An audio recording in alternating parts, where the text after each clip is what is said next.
Rotator back, and I have you. See my tail cam? Yep. Yeah, okay. Alright. Looking good. Getting some faint returns on the ROV sonar. Alright, so... I'll bring my camera up to follow. Yeah. I think I'm going to turn to starboard today. Copy that. Coming to starboard here. You're almost 90 degrees in Sirius cam. How's the Sirius sonar look? Clear? Clear so far. Alright, coming to starboard on Copy. D2. That is 90 degrees, pilot. Alright. And there she is on the blue view, coming in. Tether looks good. Delta 20. Go ahead, Bridge. Our heading change is complete. Our heading is now 180. Good copy. Thank you, Bridge. Turning a little bit more to 120. We could put the ship into center rotation A-frame. Copy. Would be good for us now. From now on, now that we're approaching the bottom here. I'm going to push forward a little bit. Copy. Looks like I got a nice return. Yep. 25 out. Delta Z is looking healthy. I'll follow you with my camera. Okay. Alright. I'll push them closer to these subjects here. Keep in mind with that heading change, Zeros will move a little bit, so. Roger. Okay. My rotator's looking up. I'm going to rotate down between the toes here. Try to see if we can see something. There she is. Bridge RV now. Hey, Bridge. We're just about approaching bottom now. Could we go ahead and change center rotation to the A-frame at this time? Yes, we can. We'll change it right now. Good copy. Thank you, Bridge. You want to tickle down with me? Ready to descend? Yeah. We Looks can like do you that. got me at 60. I got you at 60 degrees. Okay. I'm going to punch out my auto depth. Copy. Punch out my auto heading, and I'll come down with you. We'll acquire bottom here. Copy that. Easing into descent. Not much in the serial sonar yet. Alright, pushing down. Copy. Pushing down at 15 meters a minute. Sounds great. Try to get the tether out of here. Copy that.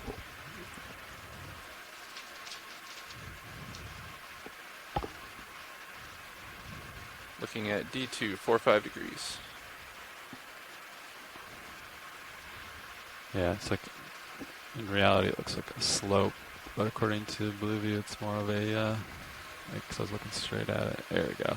So as I pan up with Blue View, I can paint it. Good morning, Deep Sea Explorers. Today we're on dive 15 of the NOAA Ocean Exploration Expedition, again, North sorry. Atlantic Stepping Stones. And today we're Get going to be that tether out of your exploring face. the deep waters of Allegheny Seamount. We're just seeing the bottom right now, and we're going to give the pilot some time to set up, and then we will begin our dive. Start with these two rocks here. Video, can we get focus? Looks like we're focused a little close. Nice. That's probably good. On the winch, right? Yeah. Yeah. Okay. Get Z-bias dialed in.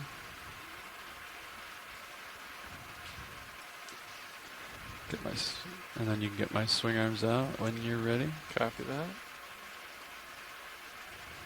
And work. Gotta get Z-bias.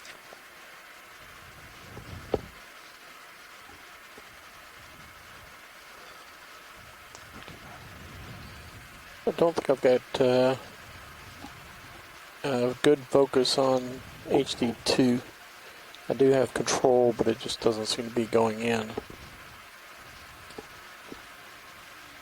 Okay. Noted. Once we get close to something, we can play more with it.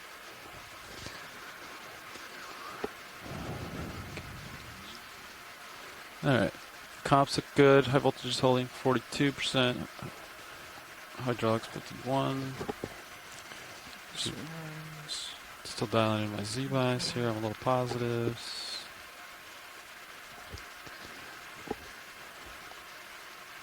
Get the swing arms out for us. And work.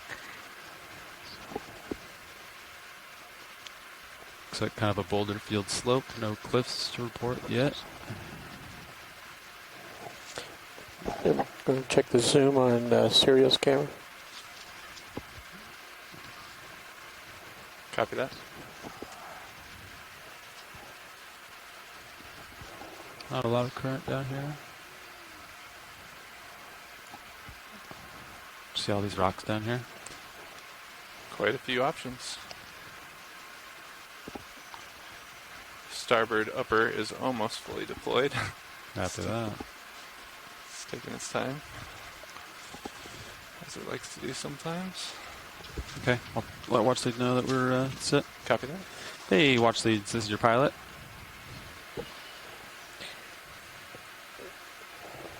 Go ahead, pilot. This is watch lead. Hey, we're just finishing our setup here, and I think we're just getting ready to start. Excellent. That's great. So, as said, the first thing is to collect a rock, and we've been sitting back here watching all of these rocks go by. So, I might pass it over to Jason to give some idea of the kind of rock that we're looking for this morning.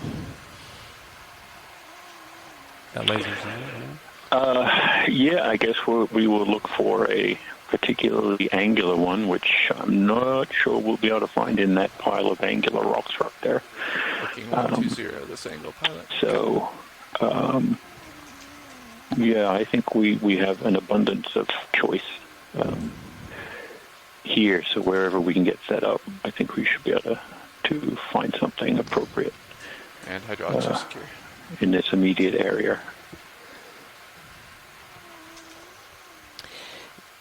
Did you catch that, pilot? Yeah. Perfect. Basically, any of these angular ones would be good candidates. Is that correct? Yeah, absolutely. Yeah, something with good angles and a relatively large size. Obviously not too large, but whatever we can manage. Yeah, I really like this one. However, it's too big. I like that one too. My next choice is going to be That one right under the lasers, that's a very nice rock. How about now, Jason? This one under the lasers now. Okay, well, I figured that's the one you were talking about. But I like took the a big swing one to too. see if we could get it. but we can only carry so much. Yeah, this one's certainly got some nice If you angles don't on ask, it. you don't get. I'll give this one a poke. There's plenty of other ones to try if this one is stuck. So I'll start with this one. Yeah, it definitely looks like we are sort of well within a nice area of failure debris. So everything here should be pretty loose, I think.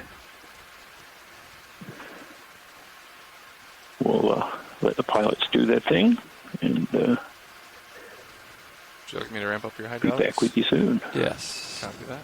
Enabling. Minis just is a little hot rolling. Hydraulics ready.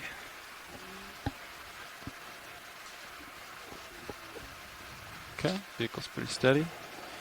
I'll give it a poke, and if it's loose, I think we can put it in the port. Copy I'll that. open the lid. We'll see. See how it looks. Sometimes they're deceiving. They have under the sand. Understood. There's a large portion of it hidden. You want to get mini Zeus on your monitor if you don't mind. Roger that. And oops, sorry about that. There you are. Let me know if you need an angle adjustment. Okay. Give it a poke. Hopefully it's this one. Negative. No.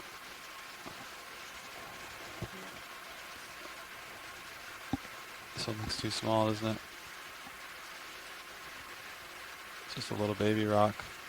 It is Yeah, I loose. think given choices, something a little bigger would be Yeah, I better. agree. There's an angular one above the lasers near the big rock past the sand. Maybe those couple just at the top. I don't know if they can push up a little closer to those, but I think that one's over to there. I can't reach it, but over there is it. Okay, I want to move the vehicle a little bit. I was hoping that one would be loose, but it's not, so.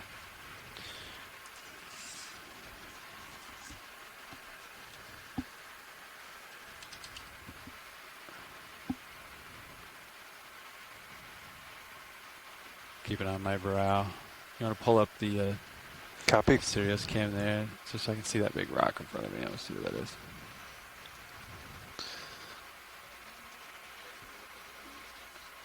Would you like me to look up what the mini Zeus or leave as is? Yeah, you can pan and tilt around the Zeus Copy for that. me. We'll just take a look at your brow here. Yeah. There you are. Awesome, thanks. Yep. You've got a little room here. Okay. Should I get a little closer?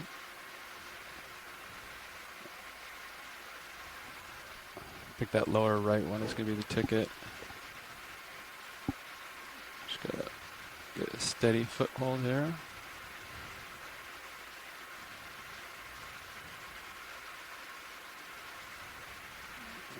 My port side's pretty close. I'm going to come to starboard a little bit. There, come up. Come to starboard.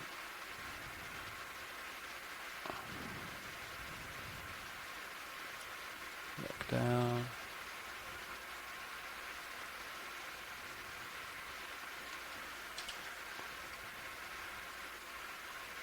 I like this one right here by my right toe. Copy that. And right of laser. Okay, that's pretty steady.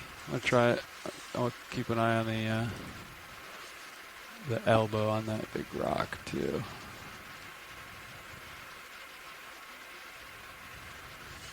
Okay.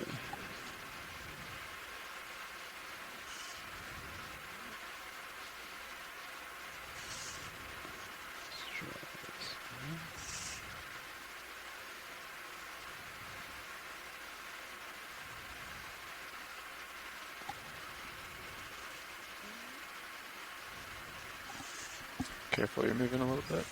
Okay.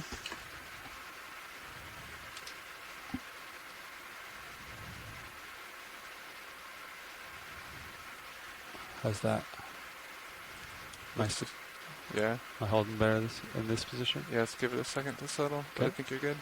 That one's loose. I'm going to give it the squeeze test to make sure that it doesn't crumble. Perfect, thank you. Okay.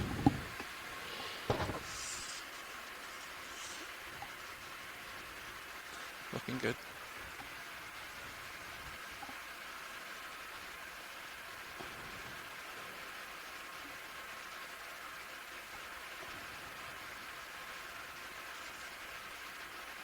I think my jaws did crumble it a little bit. But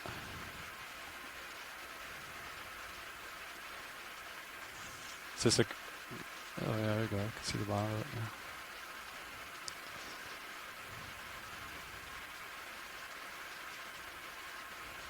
Okay, I'm squeezing it and it hasn't crumbled yet. It's pretty thin. Yeah, Jason, what do you think of this this one right now? I can zoom in partial video. This one too thin, I can poke around. There's definitely other Yeah, that one candidates. looks like it might have a lot of, might be a little too crusty. Okay, It seemed a little weak when it picked it up. I can zoom out.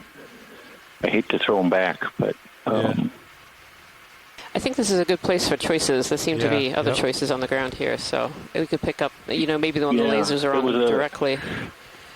though slightly to the bottom right of the lasers, there's a more rounded Can zoom one in with here. angular faces on it. I think it's the one. Yeah, I think the right-hand laser is on it right now. Is that the one, Jason? Yep, that's the one. Oh, that one's loose. Okay. Let's port wing inboard. Copy. I think that one's going to come up no problem. So I'm going to open up my port rock box. Roger. Moving inboard now. In preparation for stowage. That's Nice. full inboard. Awesome.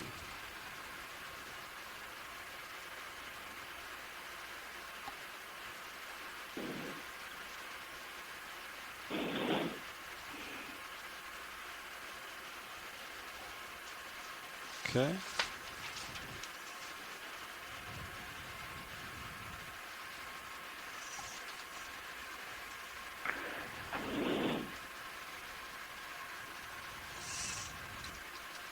Okay.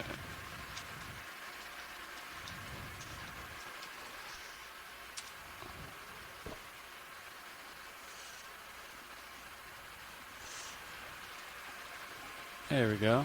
That's much more grippy. That one definitely seems to have a bit more substance to it. Yeah, you want to zoom in? It's kind of between my... for sure. Should be some good stuff on the inside, and you'll have a good crust around it as well. Awesome. So, Okay, video, thanks. I'm gonna. yeah, seems to have a nice crust around it. Thank you. So it should be a 2-for-1, I think.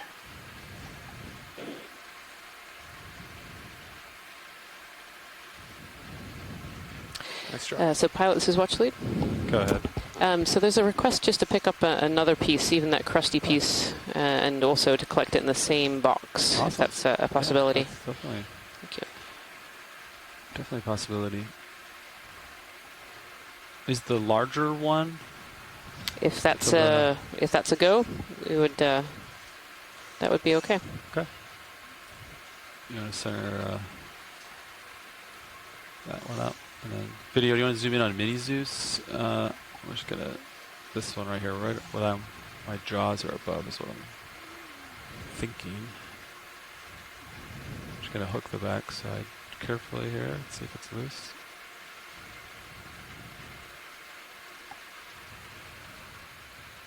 Try the front side here.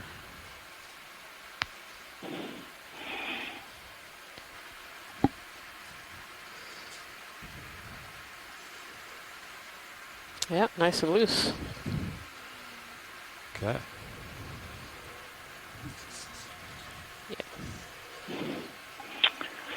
Landslides will do that.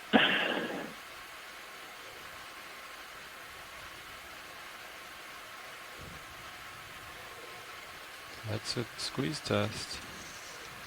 Looks great. Thank you. I'll follow with the camera. Okay. Video, you want to zoom in on my main camera, and I'll show them what we got here. Looks like a couple.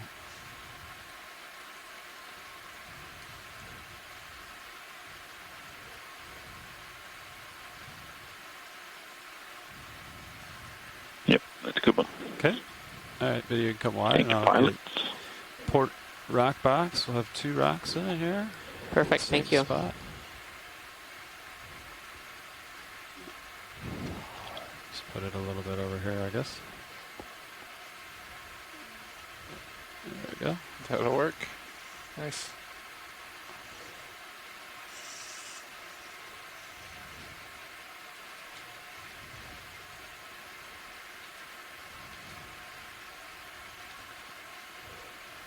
Nice job. Excellent. Thank you so much, pilots. Yeah, winging outboard.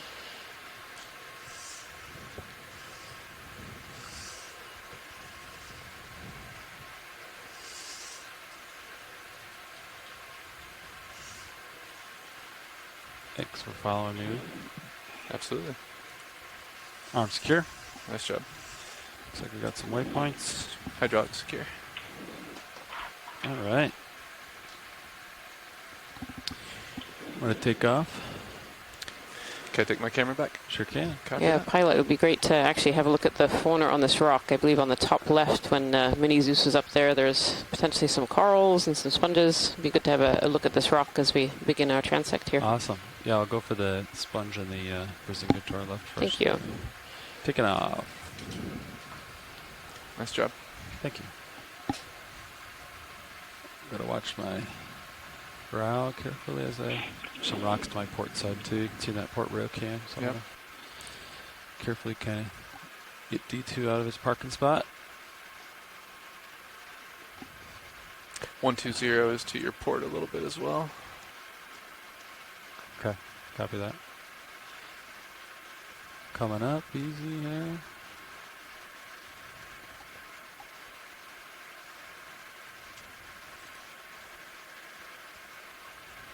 And port side looks clear now.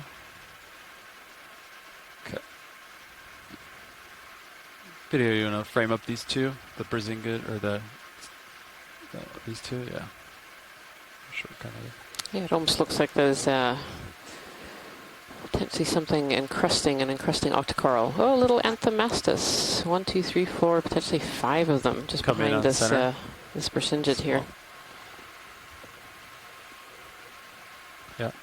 There are these little Medusa head octocorals here are called Anthomastus, otherwise known as the mushroom corals. And I can see 1, 2, 3, 4, 5, 6, 7. Actually, there's 8. I think 8 in the shot here. We were hearing from Tina Moltsova yesterday that these can actually form in a row.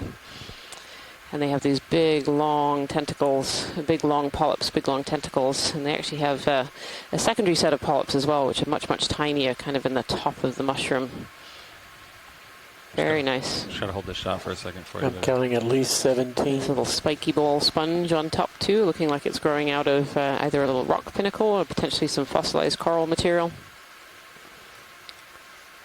Very nice. Okay, video, you can come out, see what else we see on the rock. Thank you. Yeah. Maybe do one close-up with the Brazingid, and then we'll keep going. Just to snag it. This is a Brisingid sea star. It's a type of sea star, and they're instantly recognizable by these long spines that are on the sides of their arms. Up at the center. We often find these Brisingids sitting up on the top of rocks or even on top of sponges and corals. They like to feed on organisms that are in the water column, so they'll stick their arms out waiting for things to go by. You come out video, get the full specimen. Beautiful. Want to come out? Okay. This one definitely has its arms out into the water current.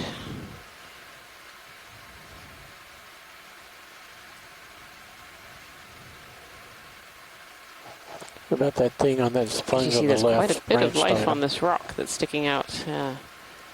Over here, Ron. Can you snap it, see if there's interest.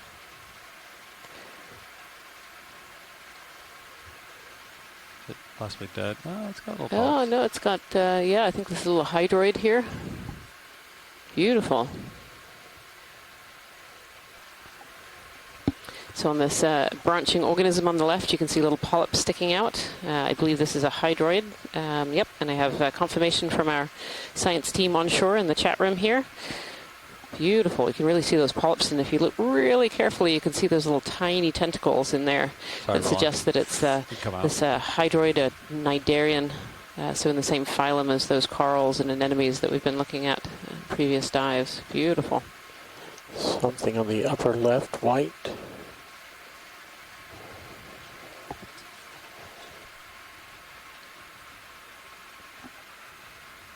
All these sponges sitting on top too.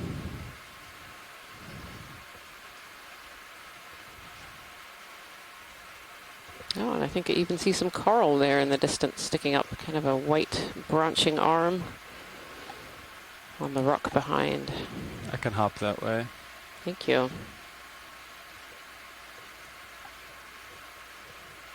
It's a rock field here. Yeah, it's like a boulder field that we've landed in today.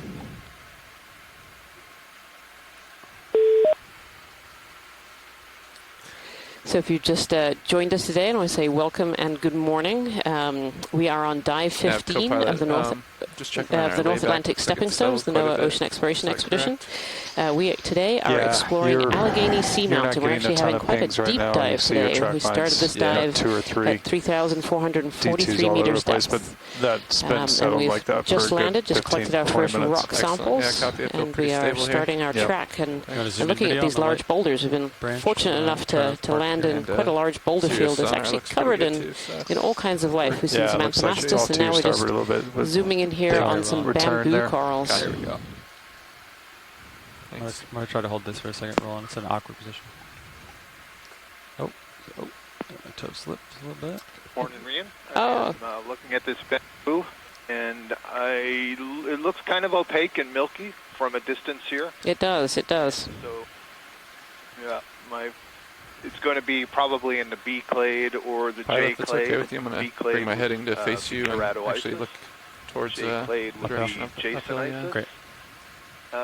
Not as. I'm going to try to hold this, Roland. Milky when you get a little bit zoomed in here. It's pretty stable there. That's max And zoom. I've noted a couple of times that milkiness is due to very small calcareous sclerites in there that are reflecting the light. Yeah, beautiful. It definitely is very milky until you get up to the polyp there. Yep. Need to edge down just a little. See if we can Tilt see down a to the node branch. at that branch point. Thank you, pilots.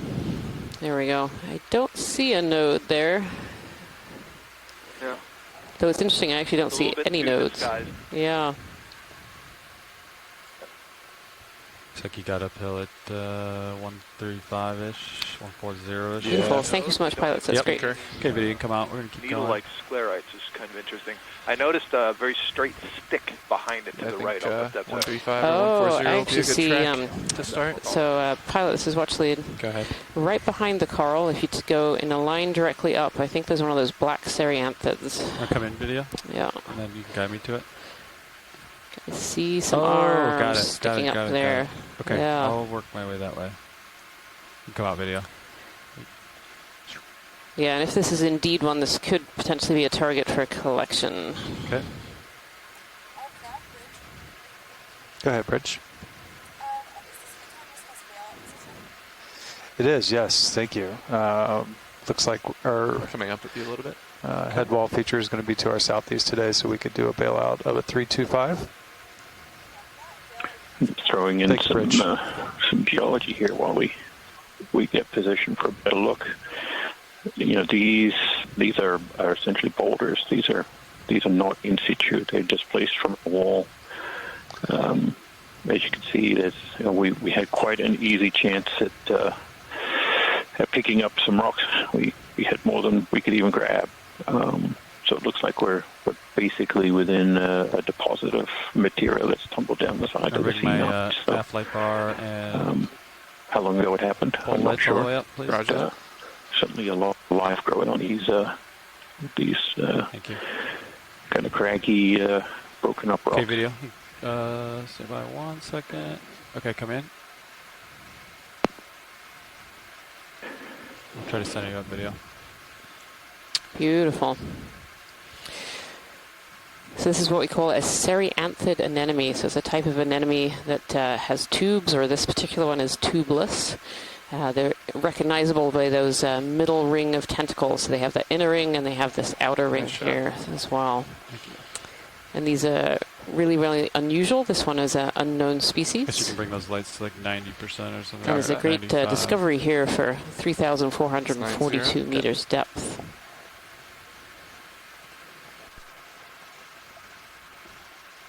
Go ahead. Watch it.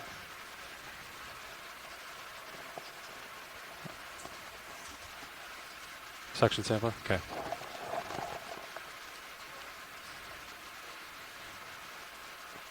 Okay. Pulling for full frame. Sounds good.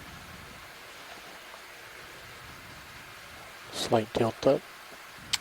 It's just a beautiful shot of its tentacles there, waving up in the current. And this is really an unknown species. We don't know what kind of cereanthid that this is. If we could have some lasers on it at some point here, Pilot 2, just to Yep. get an idea of size, that On would be your clear helpful. video, we can zoom out, and then the lasers are on. So. Just a little bit more. Yep.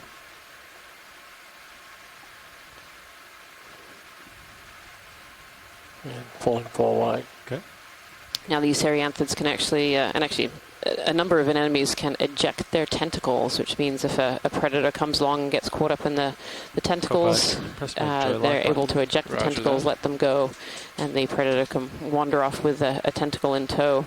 And those tentacles will grow back. And if you saw there around the ring of that cereanthid there were lots of little tentacles, and these would be That's tentacles that have been growing back. Not sure how far we're going to be able to draw out here, but Yeah, I was wondering. if we starboard wing inboard, that might let you draw out a little more. Copy that. We can try that. Okay. Would you like me to wing inboard now? Yeah. Coming in. Stand by. And then if you're good, we can put mini Zeus on the right monitor. Copy that. I'm going to dial hydraulics all the way up.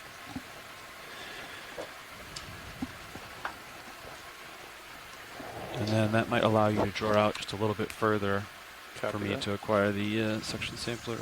Are you ready for nozzle. the draw out now? Yeah, I think so. Coming out slowly.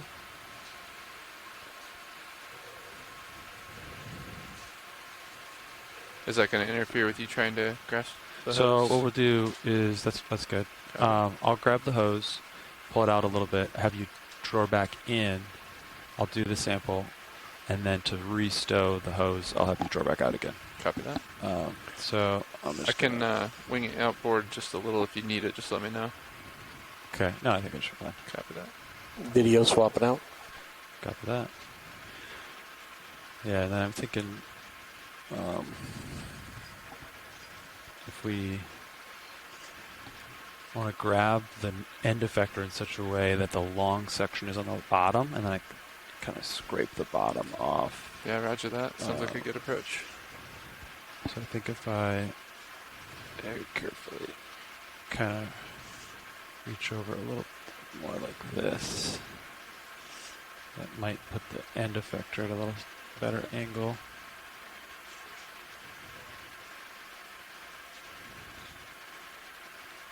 Okay, looks like. Centering for you. Can you draw out any further or not? I can get the arm. I can try to draw out. Yeah. Stand by. Might get you a better view with Mini Zeus. There you go, so you can see the wing. Thank you. Try to draw it. I'm maxed out on my shoulder azimuth is why. Yeah. It's a little bit more drawer. Give it an inch maybe. There we are. Okay, good. That's going to help me out a little bit. Thanks. No problem. Let me know if you want me to wing outboard just a tad too. Okay. Think we can manage it.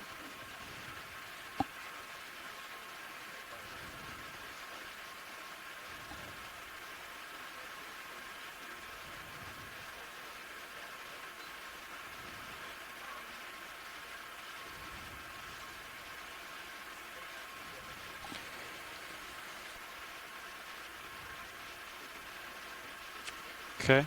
I think you can draw back in. You could retract those biopins while you're at it. So that way, Yeah. that way they don't. Will do. Coming in. Could you let me know what number canister this is going to go into, please? Yeah. Would you like a coarse filter, a fine filter, or no filter? You think? A course is fine for this one. Okay. Yep. So maybe I'll start with I think jar 1 is no filter, so let's do jar 2. Jar 2. Jar 2. Thank you. Circulating now. Okay. Awesome. Stand by. And then yeah, if you could wing outboard. When you get it, second. Copy that. Wing outboard now. Stand by.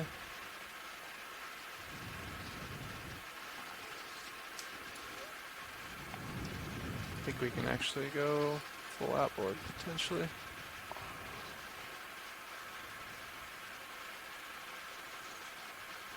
Alright, secure. Okay, I'll send a Mini Zeus up video. Can you zoom in on Mini Zeus? I want to see, and zoom in on my main HD as well. I'm going to try to gently scrape its base off of the rock with the end effector. It may only be pretty loosely attached, so I'd okay. make sure that you're sucking at the same time as scraping. Awesome. Yep. Good to it know. may let go and try to swim. So. Oh, wow. Okay. Yep. I did not realize that was an option. Yep. Okay. Which suction level would you like to start with? Let's do like 800. 800. Thank you. Let me know when you're ready. Yeah, you can initiate suction and we'll see what happens. Initiating now.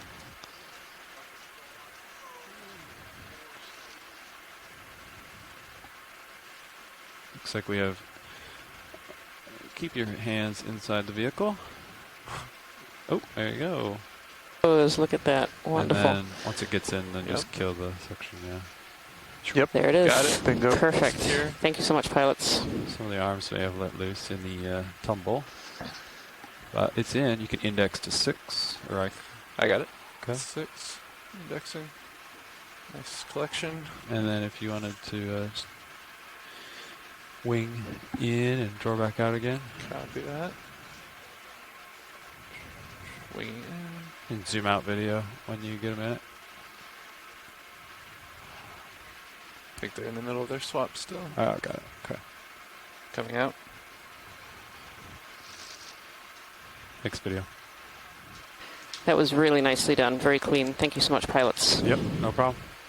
Oh, we're pushing a little bit. Yeah, you can wing Sorry more about that. inboard if you want. There you go. And you can draw a little more. Coming out. Nice and slow. That's good. Copy. I'm going to bring the end effector home. Looking good. Nice and straight. Looking very good.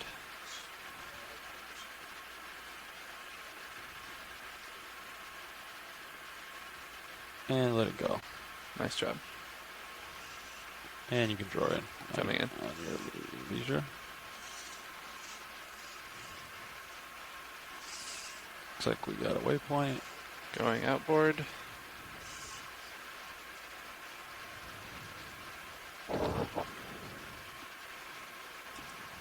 Fully outboard.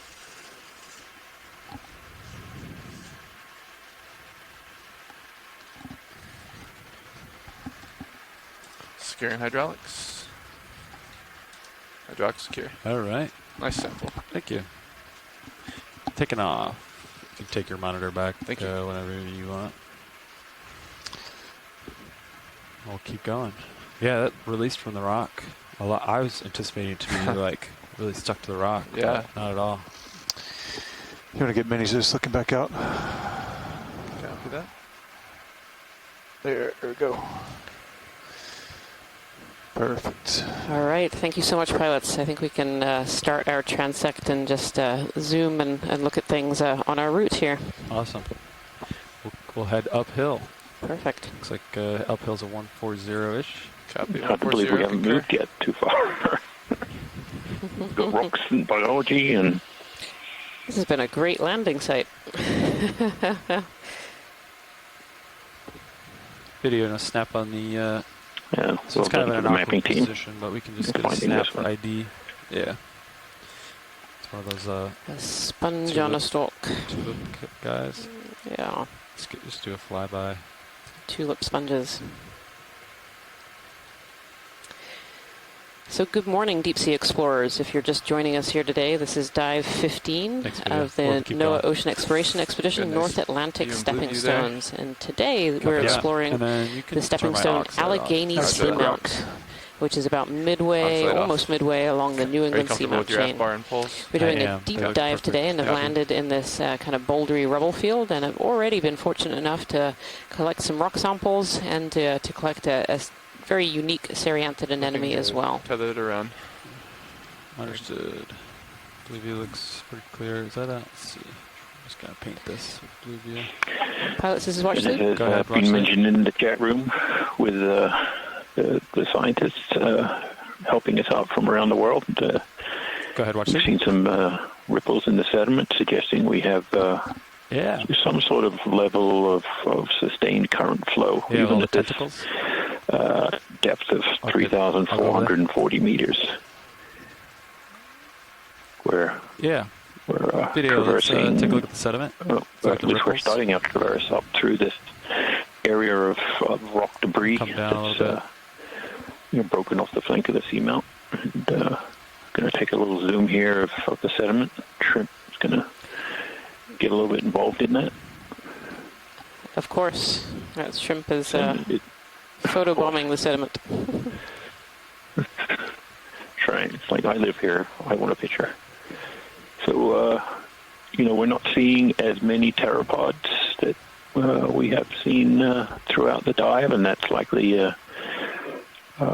reflecting our depth at or below the carbonate compensation depth, where the water is no longer saturated in carbonate, so we get more rapid dissolution of shells, and pteropods are made of aragonite, which is the unstable form of carbonate. So we're seeing lots of little pieces. I believe it's still biogenic, so mostly material that has fallen out of the water column, the shells and tests of marine organisms. So there we go. Xenophyophore. Oh, a little xenophyophore, yeah. So these xenophyophores are single-celled organisms, and they create these large mucus houses. And as they're creating these mucus houses, they take in the sediment and the grains and whatever is around them, really, and build them into these beautiful little structures. And some can be the size of golf balls, and we were hearing that some of them can even be the size of much larger, kind of football size. Next video. You can zoom out a Beautiful. little bit. Is that a sufficient... That's a great zoom. We can continue on. Looks like maybe some sargassum or go for the, stuff in there. And our friend the shrimp just hanging out. Tentacles next. Yeah, that was great, pilot. Thank you. Okay. Yeah, I think this actually might be another one of those cereanthids, like the one that we just collected. This one, much, much bigger. It's much wider, broader tentacles. Did you come in partial on the tentacles here? It's certainly got that dark, deep, kind of blacky purple color. Yeah, and that's a cereanthid too, so that's got the inner row of tentacles there. Not many regenerating tentacles like we saw on that one just previously, so this cereanthid, this tube anemone, though this particular one without a tube, the one we saw previously looked like it was regenerating some of its tentacles. They can eject them if predators get in. Actually, I see a couple of short ones just on the inner ring there, on the bottom. Beautiful. And this one on the side of this cliff face here, which is really interesting. Could zoom out partial video just to see where it's kind of living. Yeah. Beautiful. Oh, and a bamboo coral sitting up top as well. I should say this dive is at 3,439 meters right now. And it's honestly a little bit surprising that we've landed in this area with so many organisms already.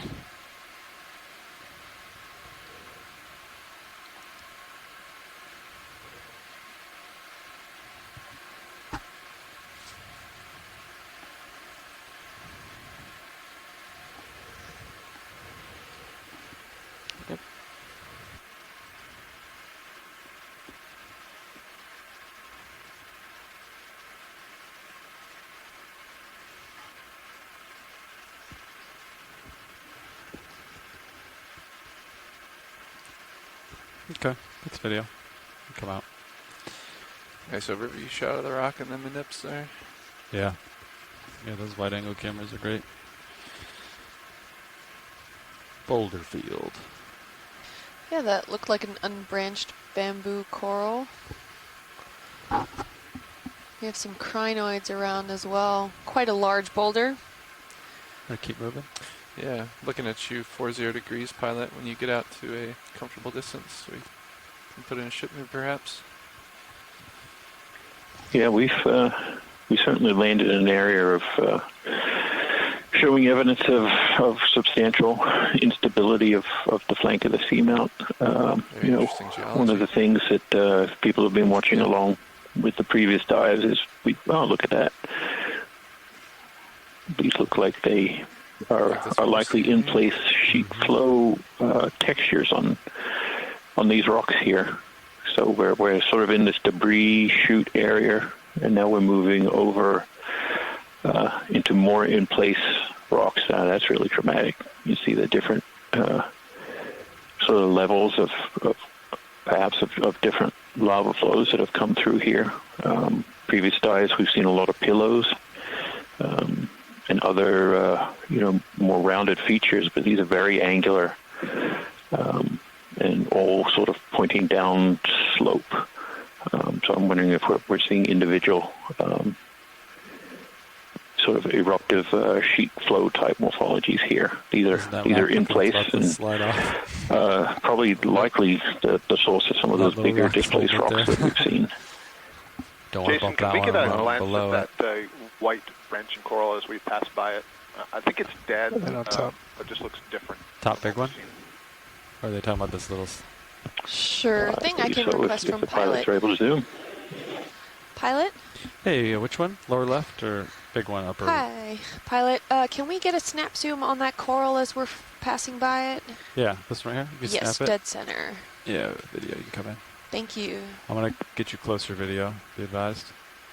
That sponge on top looks interesting too.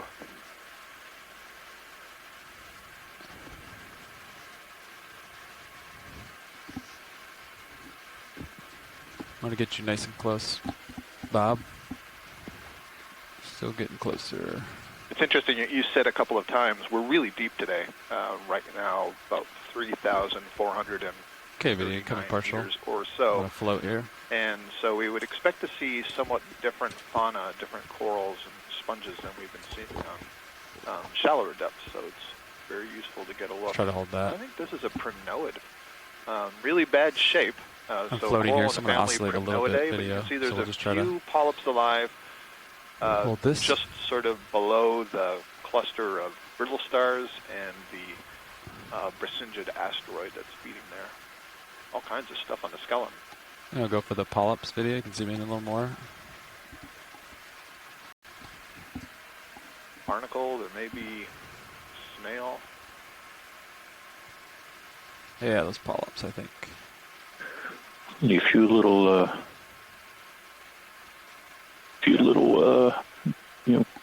things hanging on there on those two branches. Yeah, and that's a perfect view. We can move on. The still image of that is probably going to get us into genus. It's definitely a primnoid octocoral. You can see the scales that are kind of hanging down like sheets on the outside of the polyp body wall. Yep. And we'll the keep going up this rock feature. Downwards and in towards the axis. Thanks, Bob. Excellent information. Thank you for that.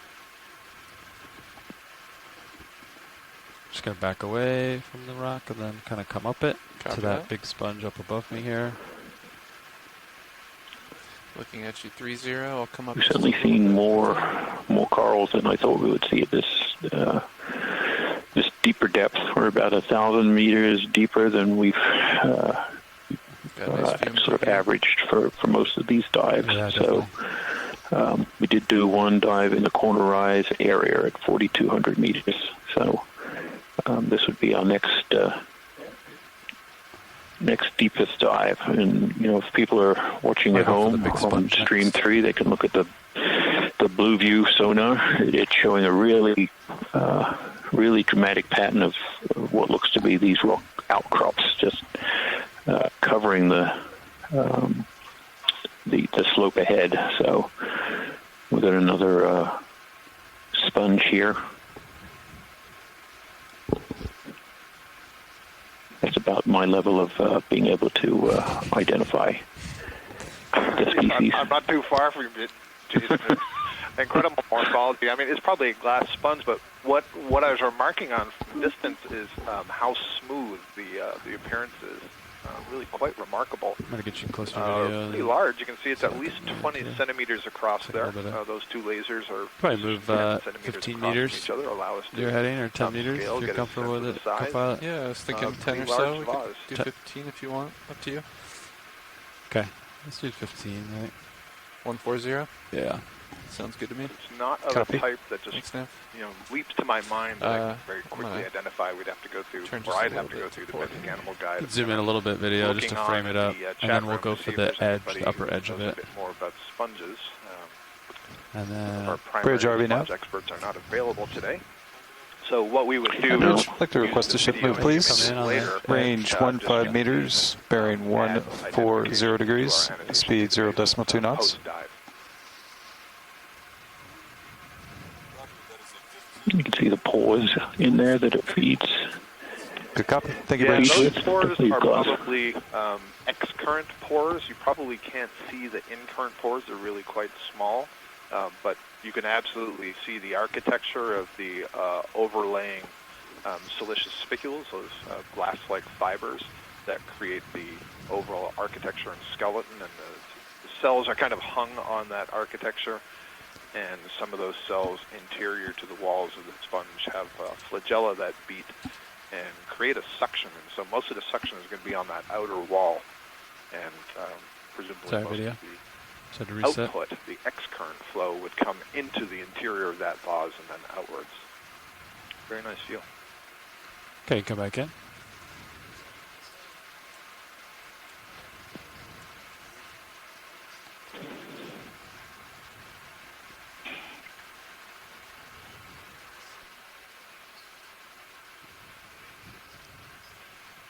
Okay. Yeah, we'll keep moving then. Thanks.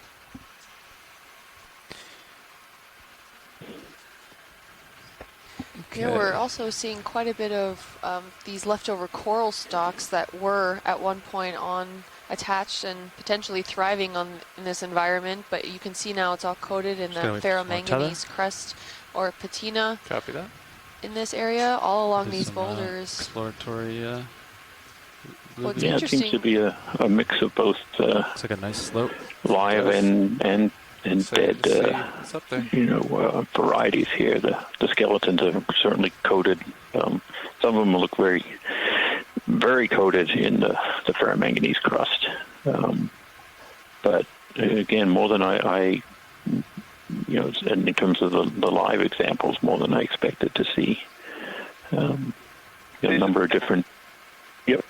Sorry, I know the dogma for the formation of hotspot seamounts and volcanoes is, there's something underneath the plate that creates the original eruption, can get big enough, then you create these seamounts, and then as the plate moves away from the hotspot, everything's cooling and sinking. And so my question is, do we know, as the seamount is cooling and sinking, is it deformed much? Is the topography deformed a lot? Would the surface be deformed, or would it essentially not be noticeable at that level? I think it's a mix of both of those. So essentially the seamounts are coming apart. While they're being built, they tend to be terribly unstable just because they grow very rapidly over these hotspots, and rapidly is in geologic terms, of course.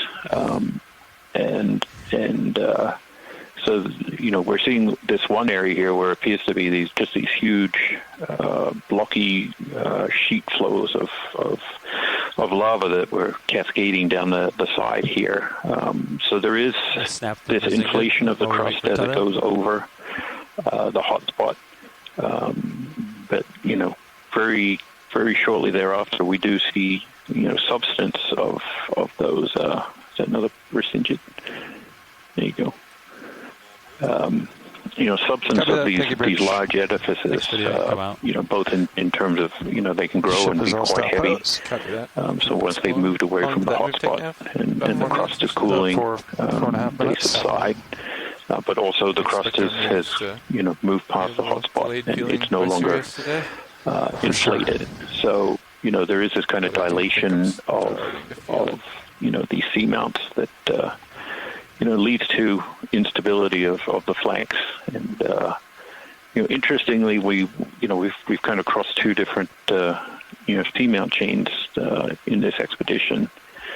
The corner rise, certainly when you look at the bathymetry, seemed to be more complete in terms of there were these big flat tops and pedestals with really large seamounts that are somewhat younger than the ones here in the New England Seamount chain, where the last couple of days we've been diving on these seamounts that are very they're heavily eroded. Sponge with the stick. They don't have a big summit platform, and we have seen this evidence of substantial flank failures and erosion.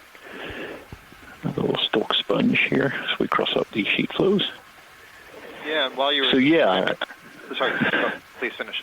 No, I think I hope that answered the question. Slowly on the no, that's really good. Copy that. I just wanted to say, while you were answering that, one of our Canadian colleagues, Vonda Wareham, who she and her group do a lot of work to the north of us on the Grand Banks, the Flemish Cap, and Orphan Knoll, recognized that large vase sponge that we were looking at when we started this conversation, and suggested it was a racellid, which is a type of glass sponge in the genus Ascanema fristidae nordazoriense, and that last nordazoriense would be the subspecies That's a pretty long name. I suspect means it was originally found around the Azores Islands, what was it called just now? on the other side of the corner seamount you were Extremely long describing. name.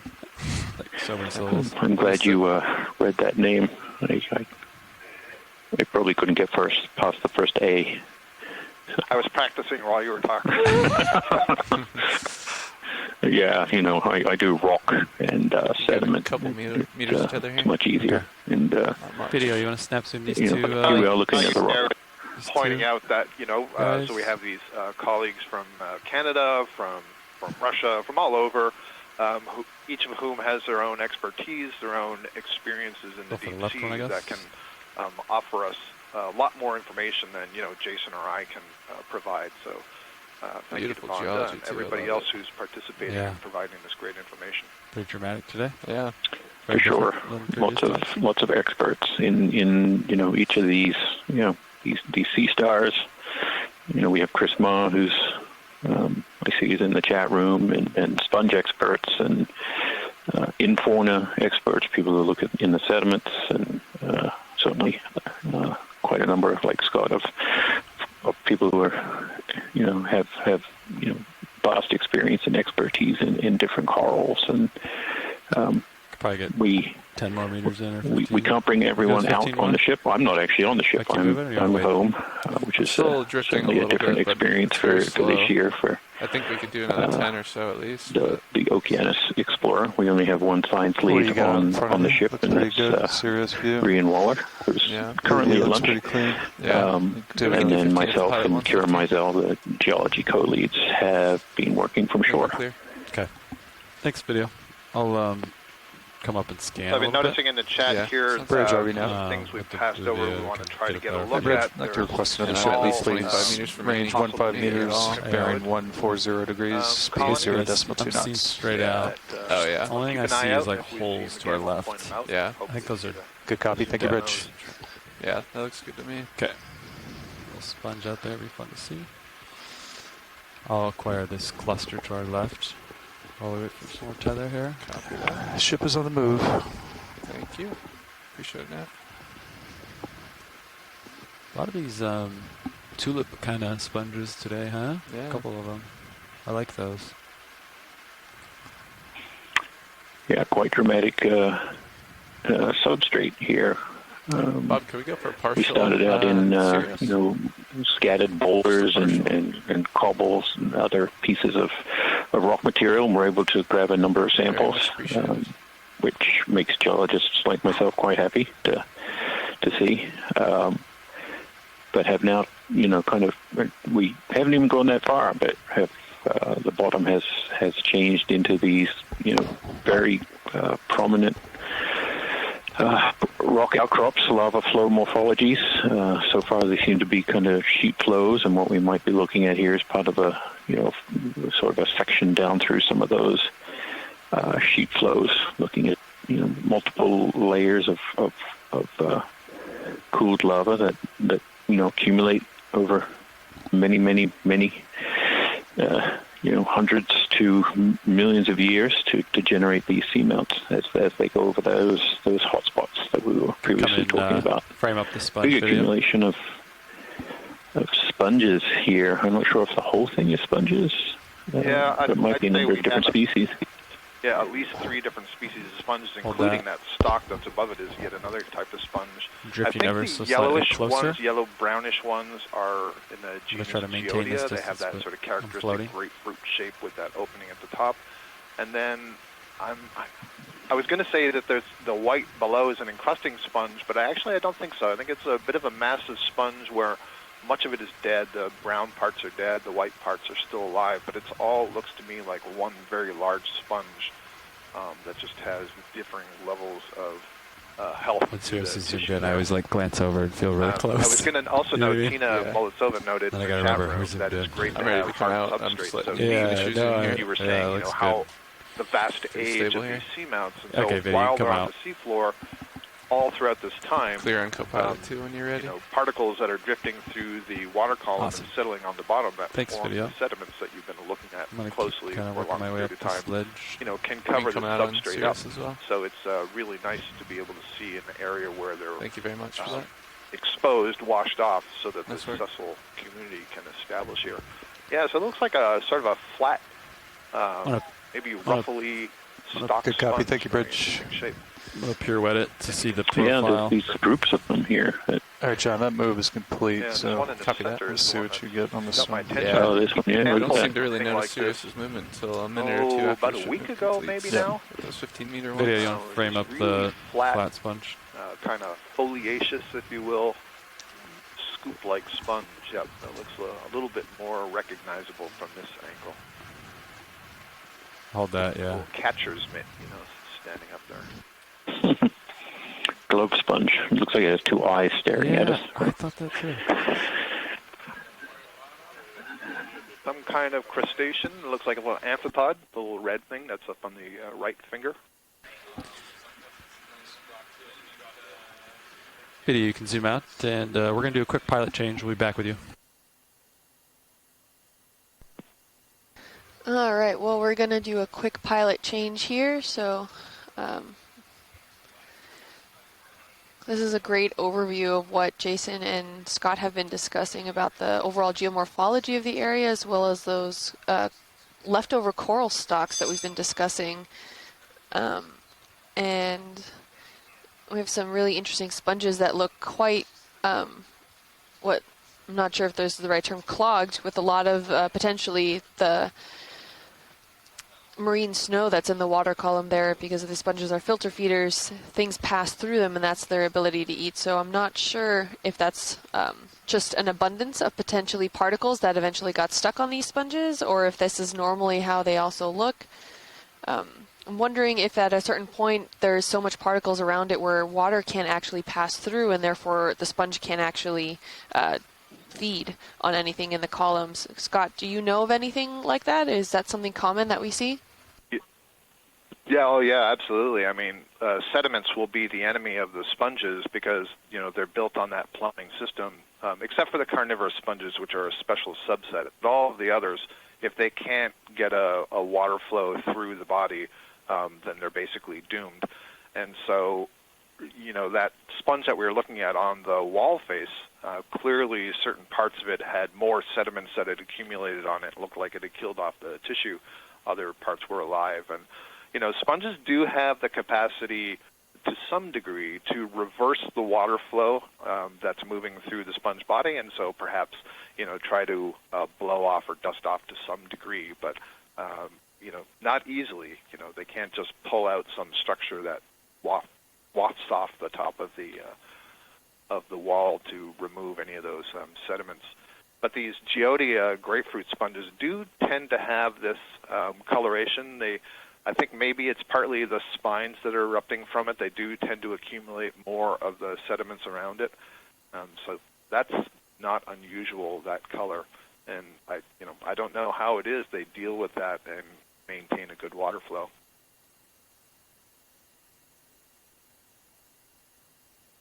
I think, Kim, we had mentioned this, you know, I'm losing track of time on all the dives, but we had mentioned this earlier that there's just this tremendous diversity of morphology of sponges, just like the corals. But we can see here, I was wondering if I could get a squall update, if you don't mind. Ones. There's this tall, sort of scoop-shaped one, and then good copy. see over Thank you. on the far right, there's this little kind of hollowed-out ball on the top of a stalk. So 3 examples of sponge morphology. There's plenty of others, but they're all basically doing the same thing.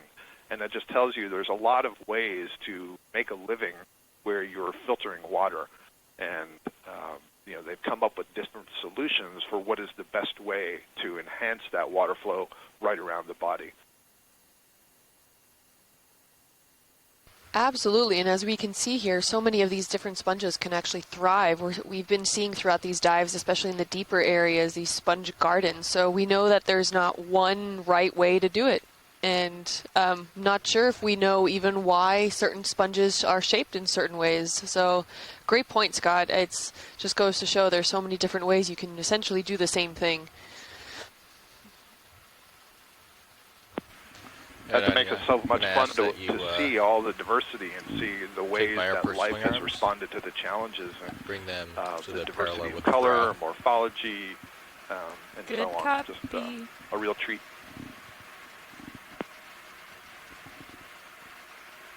Absolutely. I wholeheartedly agree with that. And it looks like we're starting to get a move on again. Yep, watch lead. So we've just made our shift change. This is Josh piloting right now. Yeah, we actually crossed out of at least what was below us. Those really Sounds sharp, good. Thank you. what looked to be sheet flows, and you know, we're seeing this rubbly surface again. More broken up material. You know, so these little pockets of rock debris that fall down, and on these sort of more open slope pavements is another one of those sponges that we were looking at earlier. That I can't even say the first name of. Scott was pretty good at it though. And then you know, some more complex bottom. not as many of those large corals that we had been seeing just immediately below us. But I think we'll transition back into more substantial Yeah, I think, unsailed bottom types here pretty soon. And of course, as I say that, in the distance there, two big lowers maybe a little. two big corals If you want sticking to up. adjust them, always, Jason, always. Yeah. just give me a note. I noticed today the fish gonna bring whisperer your, isn't working quite port as well. up a I little guess bit. that's something about the depth that we were at. We must have been in a much better zone for the fish yesterday than today. And so because Yeah, absolutely. So today we're at a depth of 3,424 meters. Be very aware of where Sirius is. Plus, I didn't get a list of Ah. fish that people wanted to see. So, you know. Yeah. Renewed every day. The It's pilot very says, cold down here too, at 2.6 degrees Celsius. So, like being in a refrigerator. Go ahead. That's where I was heading anyway.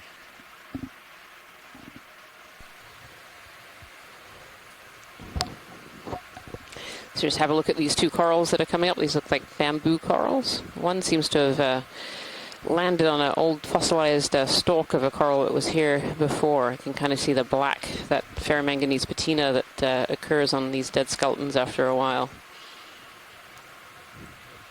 Yeah, it's quite a balancing act, isn't it? Come on in. It's right on the tippy top there.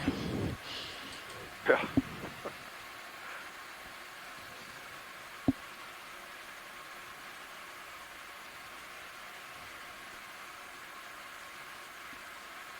Yeah, there's bamboo coral here. So these bamboo corals are octocorals. You can see the 8 tentacles, octo. And what we're looking for is little nodes. Oh, I see a couple of nodes. So this is nodal branching, Scott. Yeah, it's interesting. Nodal branching. I still think it's a little bit milky opaque. Mm-hmm. Boy. I mean, it's got to be in the Also, J-clade pilots, because be of that advised, nodal branching. high pack has and been slight pretty milkiness. sporadic this morning. But beyond that, So What do you mean? the vehicles have been jumping around quite a bit. So the sure USB on track. the The leftmost tracking branch, is there may be, a little off. Right, come on out. So just be extra vigilant with your sonars. With jelly on the left branch. some little orange-brown thing. Yeah, if it's possible to scan down again, pilots, just a little bit on the left. There we are, kind of dead center. Just come in tight. Can we get any closer, or? It's very small, Scott. Yeah, if it's a worm, don't worry about it. But if it's a jelly, Yeah, I think this is a worm. or earlier in the cruise, yeah, no, it's an amphipod. Okay, Yep. thank you. There we are, amphipod, right little behind. crustacean. Very good. Thank you, pilots. It's reflecting the light from the ROV. Would you like to look at the other bamboo, or That would be great. Just a quick peek, see if it's the same. See a brittle star perched on the top of that second branch there on this one. And I think actually I can even see from here this is nodal branching again, Scott. Yeah, I'm actually wondering if this is similar to what we collected yesterday. That was the fake I-4 clade. It was the candelabra that forked. Yep. I'm wondering if they're related to that. Yep, good view. Beautiful. Yeah, you can really see those nodes. These bamboo corals are called bamboo corals because they resemble bamboo a little bit. So the white is a calcium carbonate skeleton, and they have these black proteinaceous nodes. You can just see how it's stuck onto this branch here. And oh, there is a little jelly or hydroid on the back end of this as well. Very, very small. I wonder if that's benthichodon, a little benthic jellyfish. Likes to settle on rock. There's also a snail, a predatory snail. Yeah, the snail with his proboscis up. That proboscis allows water to go into the snail, and they use it for smelling. And I think if we pan down even more, there's another one of these black cereanthids. Oh, maybe not a black cereanthid. This one's got kind of more whitish tentacles, very tucked in there. It's a really awkward angle.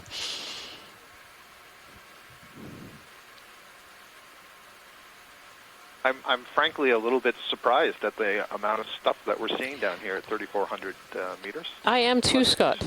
Yeah.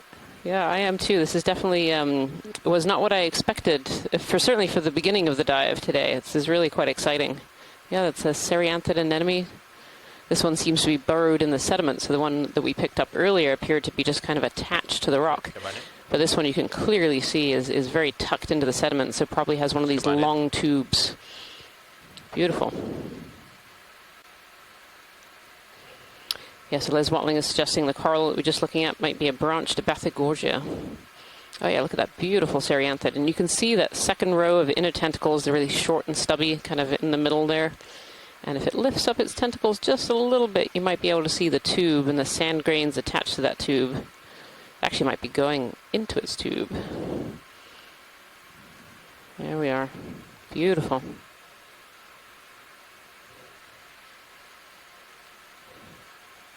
Thank you so much, pilots. That was great. Yeah, he's receding a little bit.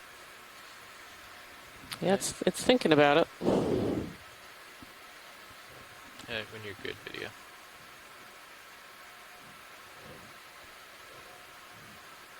Yeah, and that snail there with its proboscis up, that proboscis is bringing in water, and as the water comes in, it's bringing in all kinds of smells for other organisms that might be around, that might be its prey.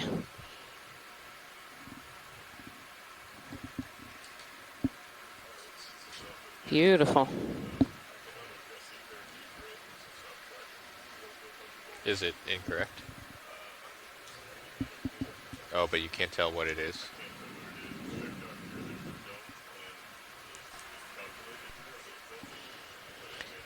So this dive today is a deep dive. We're currently at 3,421 meters, which is quite a bit deeper than the last few dives that we've done. You might have to wake up. And as a consequence, we were expecting a little bit less in the way of life than we've seen so far on this dive. Usually the deeper that we come down, the less life is here because the less food available at these depths.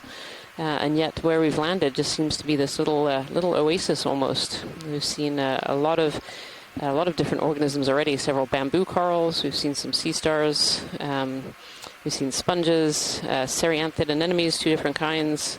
That's quite a bit more than we'd necessarily expected on the first landing. This is obviously a really good spot that we've managed to land in today.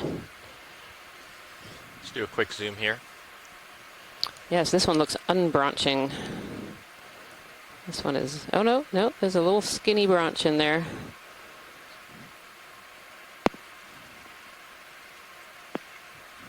Really interesting. Polyps look different on this one. Yeah, they do. I was going to say a very interesting skeleton too.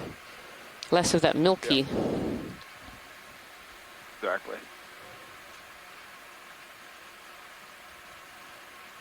Yeah, still that nodal branching. Really hard. You've got a better. You've got a better view, and I'm really looking hard to see. Oh, there we go. So there are some needles between tentacles for sure. Absolutely. There are. So what Scott is saying here, you can see these white kind of needles sticking up in the middle of those polyps, and those can be a taxonomic feature.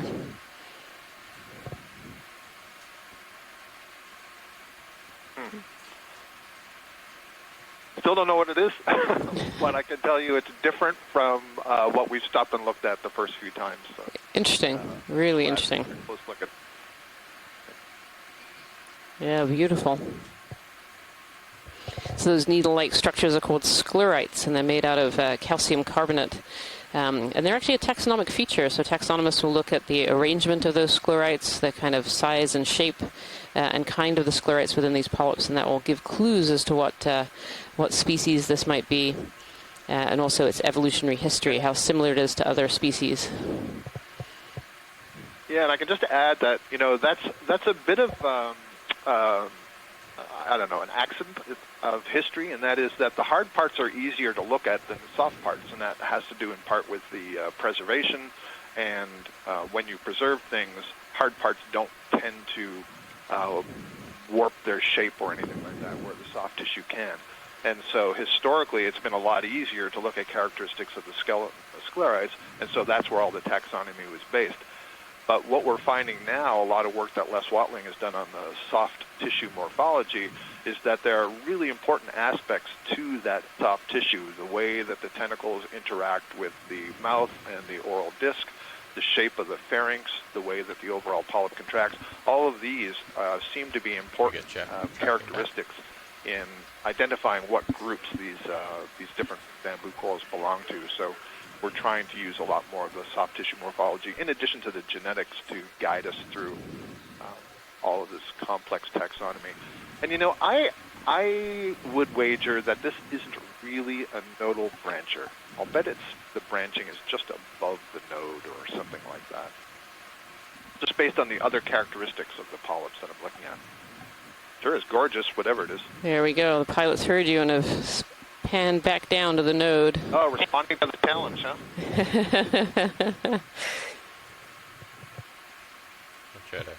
Yeah, I don't know, I should have Scott. saved my wager till after we left. Maybe, yes. Maybe.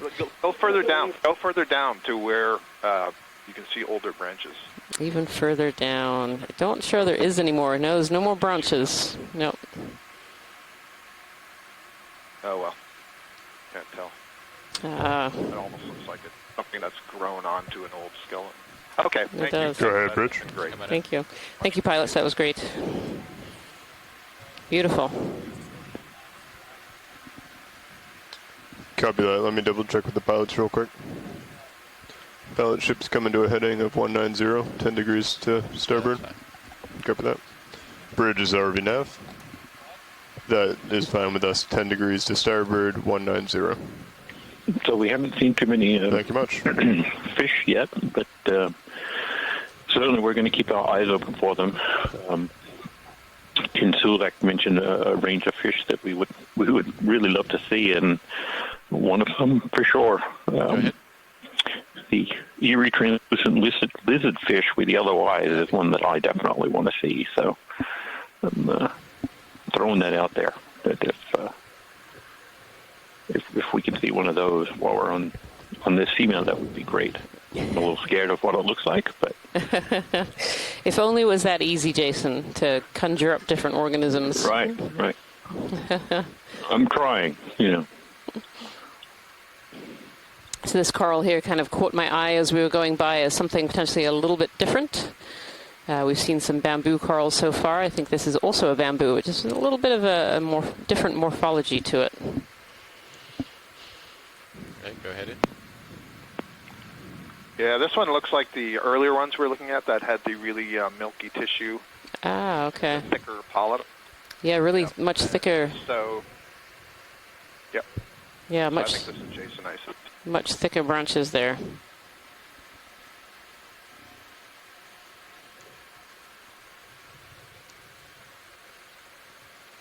Yeah, that beautiful branching. Go ahead.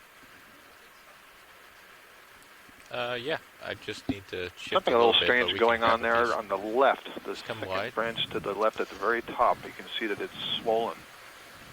Yeah. I don't know if that means Pilot ship has been parasites under stationary for about tissue. 20 minutes. Certainly these corals are dealing with parasites all the time. Should be fine. They are. Blitzes of barnacles and so on. And so Les Watling was saying in the chat room, so we have this scientific chat room where scientists from all over the globe are helping us with the dive today, identifying seafloor morphology and organisms. And Les Watling, who's an expert in deep-sea octocorals, has mentioned that collections of bamboos at this depth are incredibly rare. And so we're going to take this opportunity and just grab a small piece of this coral. And this pilot's setting up to do that now. These collections, when they're collected, actually go to national repositories, so scientists from all over the world are able to request and work on these samples, and so they're available to anyone who wants them to work on. And so we really target species that might be unknown or very, very unusual collections, and this bamboo coral here kind of fits those ideals. Yeah, I can do that. If you just prep the box, I'll get this all set. And for your awareness, pilot, all bio boxes are available. Do you have a preference then for which side? You can just get both ready to open.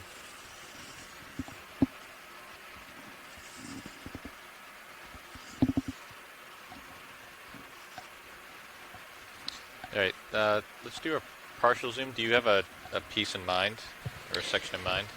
I think just if we can get a section with a branch on it, with kind of one of these forks, that would be helpful. Can you come in video? But I don't think it matters where exactly on the colony this comes from. So I'm thinking this center, if I can get Yeah, it's kind of lower left section here. That way I'm less likely to damage the rest of it. That would be great. Thank you so much. Come wide. Do you want me to draw her out now or wait until Oh, you're... definitely wait. Yeah. Okay, good. Copy.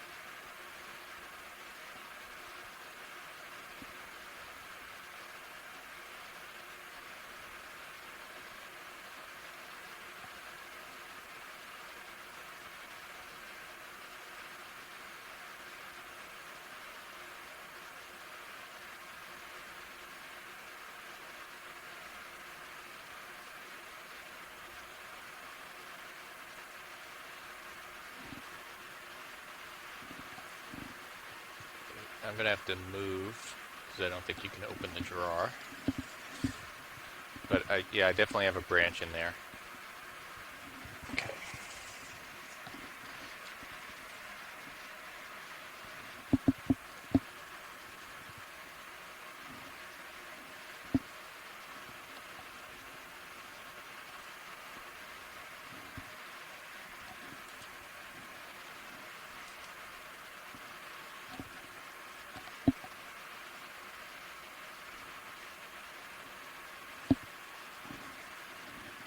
Alright, I'm going to open the drawer. Go pilot? Yep.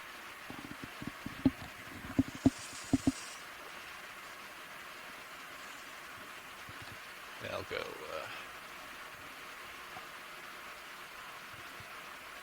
in this one because it's hard to get at.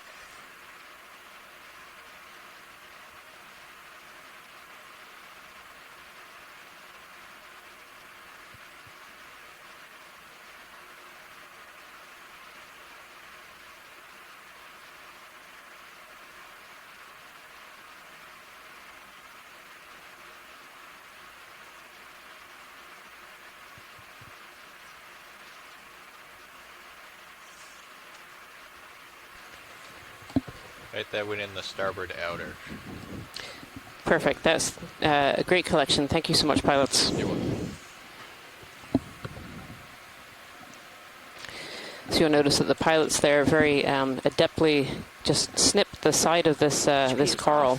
So there on the claw of the manipulator arm, there's a special cutting surface, and so the pilots are able to snip just a small piece of these corals that we see at this depth. And these corals are able to regrow, and by taking just a small piece, we're able to leave the colonies alone to continue and grow. I'm going to pull up, do a sonar scan, and then let's get the ship moving. Yeah, it sounds like these ship moves take a while for us to feel them. So. All right, so I'm clear out 60 meters, so we could probably put in a 40-meter move if we wanted to do that. Copy that. The direction of travel of the last moves has been a 140, 140 degrees. Yep. Comfortable with that? And you want 40 meters, 40? Yeah, let me check 140 first.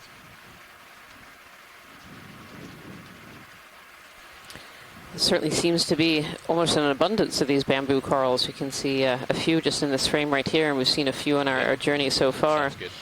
And Scott France is going back and checking his databases, but this is potentially the deepest collection of bamboo coral of this particular type. Speed decimal 2.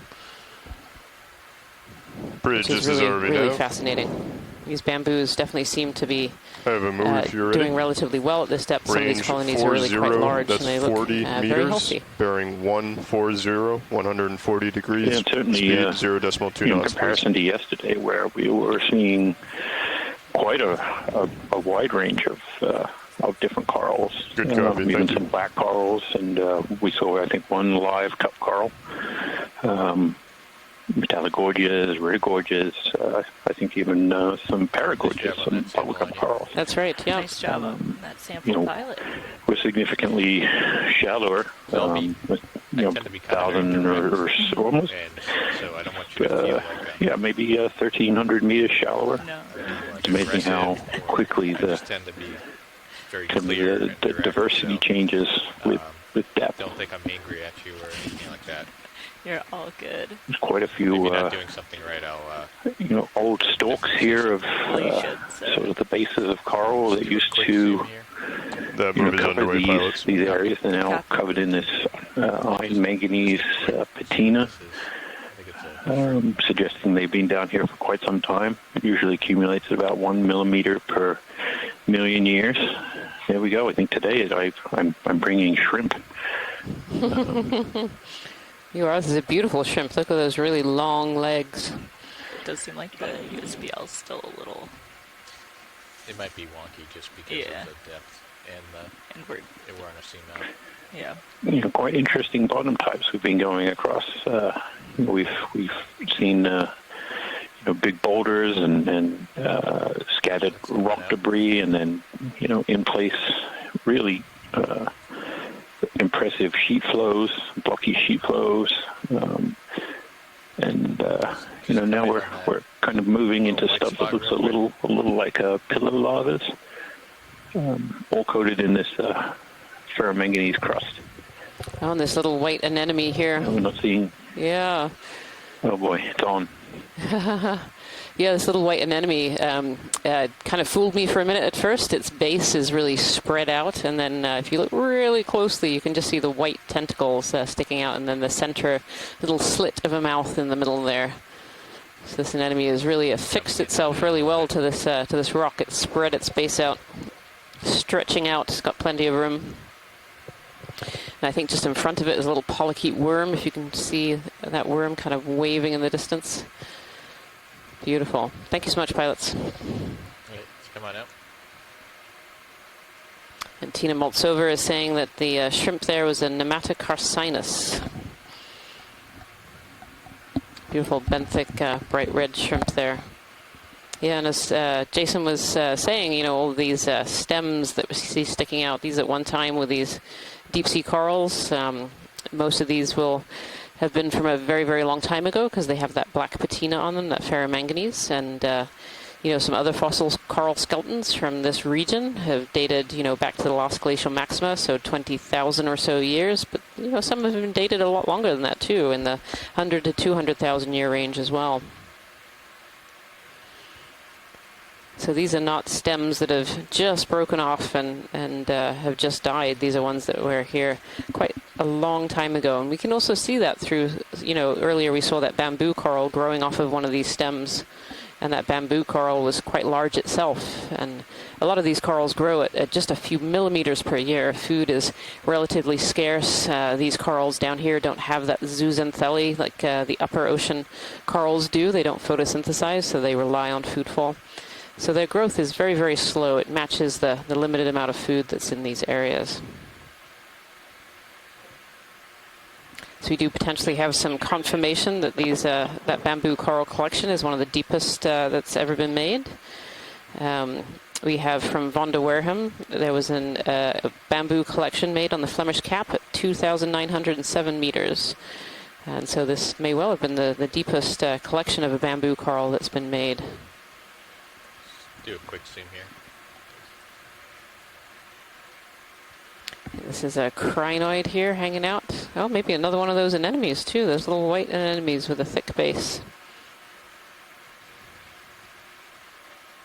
Oh no, a little sponge. Shouldn't have spoken too soon. That's a sponge just underneath this crinoid. These crinoids are echinoderms, so they're in the same phylum as urchins and sea stars. And these crinoids, some of them come in stalked forms. You've seen those on previous dives, but these ones are unstalked. They have instead kind of little legs on the back that help them grip onto the rocks or grip onto sponges and corals that might be in the area. They like to be up in the water column. They spread their arms into the water column and catch food particles and then bring those food particles into the mouth to feed. Well, thank you, pilot. Just come on out, video. Don't some of these swim too if you...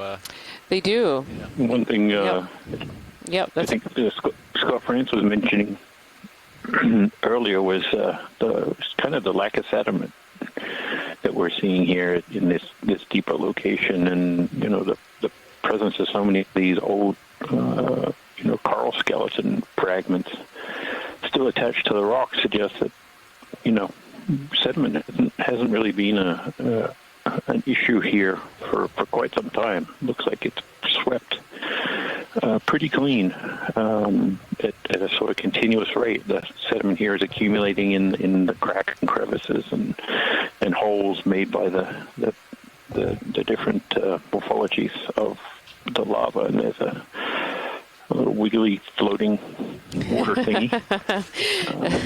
Ctenophore. That was a very fast-moving ctenophore. That's my technical term for it. I didn't see the little sparkling, the multicolor. Yeah, I know there's a technical name for that too. Yeah, the teens of a ctenophore. Makes it easy to remember, but yeah, it was moving a little fast to be able to get a good look at that particular one.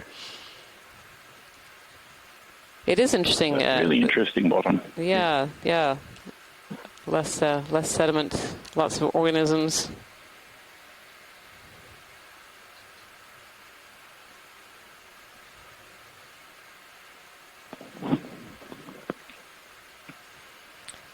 Very long stalk for this sponge. So you can see this white sponge kind of dead center. It's got almost like a tulip shape on top, and these have been relatively common along our dives. At least most of our dives we've seen these. And their stem there is actually made of long, we call them spicules. And in the case of these, they're hexactinellids, so they are made out of silica, the glass sponges, otherwise known as. And these stems are actually part of the sponge, so they're made of really long spicules, really long fibers of silica, all kind of knitted together into these long tubes. And then up on top, they create these little tulip-type shapes. Good copy, Bridge. Thank you. Pilots, that move is complete. Beautiful. Yep, it's coming out. Copy. Thank you, Nav.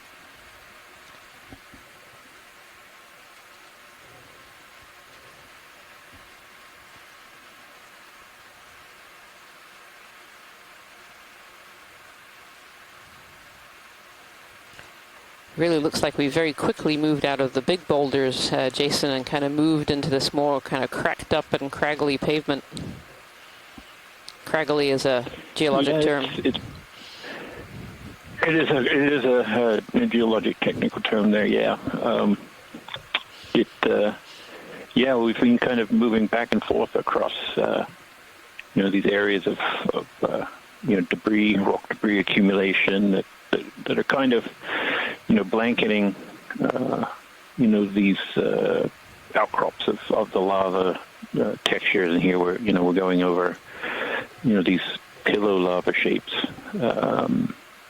But definitely, people were with us yesterday where we were some quite steep near vertical walls and just covered with coral debris. It's certainly a much different bottom type today, and varied. It hasn't really been one bottom type since we started.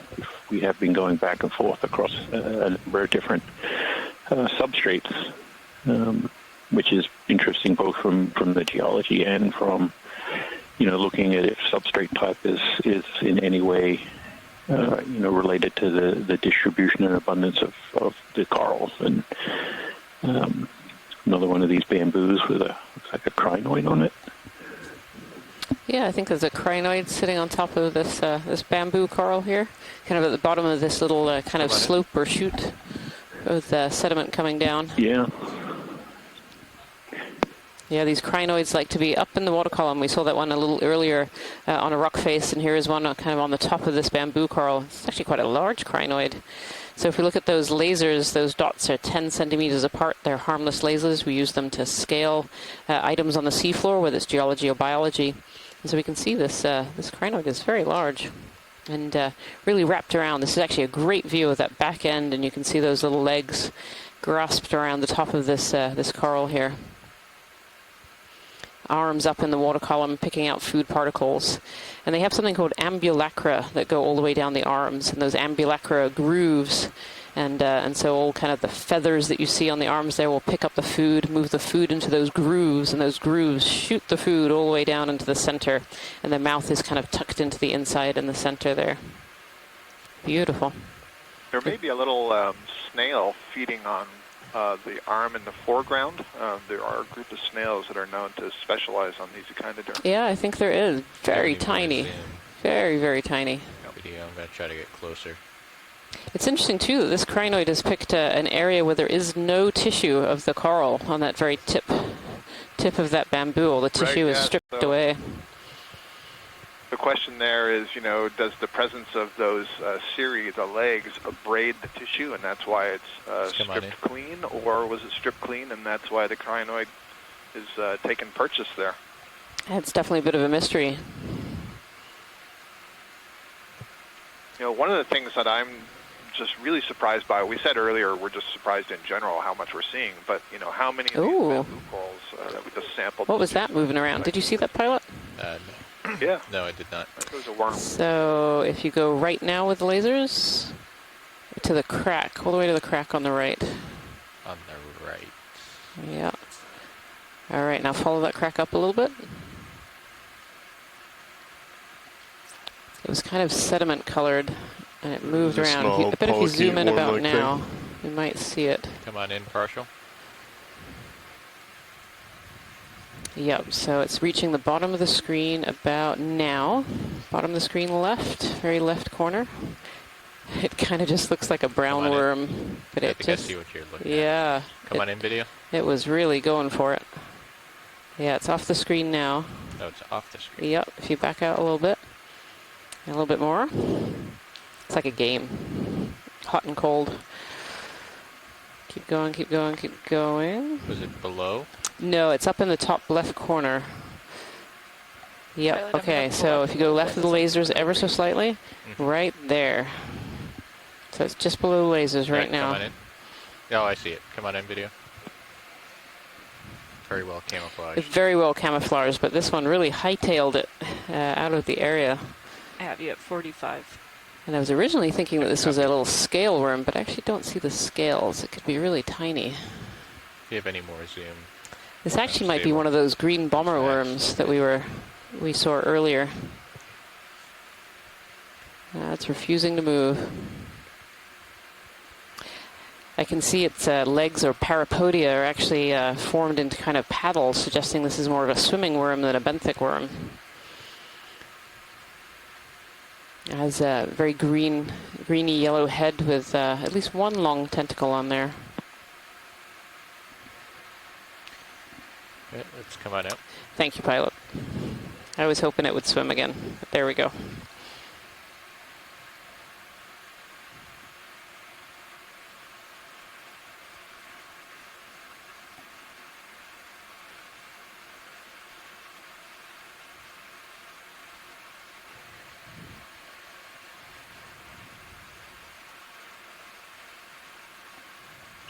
Let me know when you think you stopped moving, Anya. Yeah, I'm still moving a little bit. But I imagine we're getting close to the end of that. This is just a really interesting landscape that we've landed on. We're currently at 3,410 meters depth. And we've landed in an area where we started in some rocky boulders and we've kind of moved into more of this kind of broken up pavement. And we've just seen a lot of organisms so far, considering the depth. We were potentially not expecting quite so much. I think you got your eye on it too, Pilot. There's a red... yeah, let's come on in on this guy. It might be either a sea star or a sea cucumber. But yeah, there's been a fair amount of life so far at these depths. Oh yeah, sea star. This looks very similar to one that we were actually seeing yesterday. You can really see the tube feet on this sea star really quite clearly. I think this is one of those slime stars that has kind of an extra layer of skin and a opening, a dead center on the sea star to let water in and out. You can see those beautiful tube feet. So sea stars have what we call a water... Going somewhere. Yeah, it's on the move. Yeah, these sea stars have a water vascular system So they have a little pore called a madreporite in them, usually on the top surface, that lets water in and out and actually controls these tube feet. So they bring water in to move the tube feet, and they can even create suction on the bottom of those tube feet, allowing them to climb up walls and even under underhangs and sit upside down. Yeah, so Christopher Ma, who's a sea star expert at the Smithsonian Institution, suggests this is a Hymenasta slime star. Beautiful.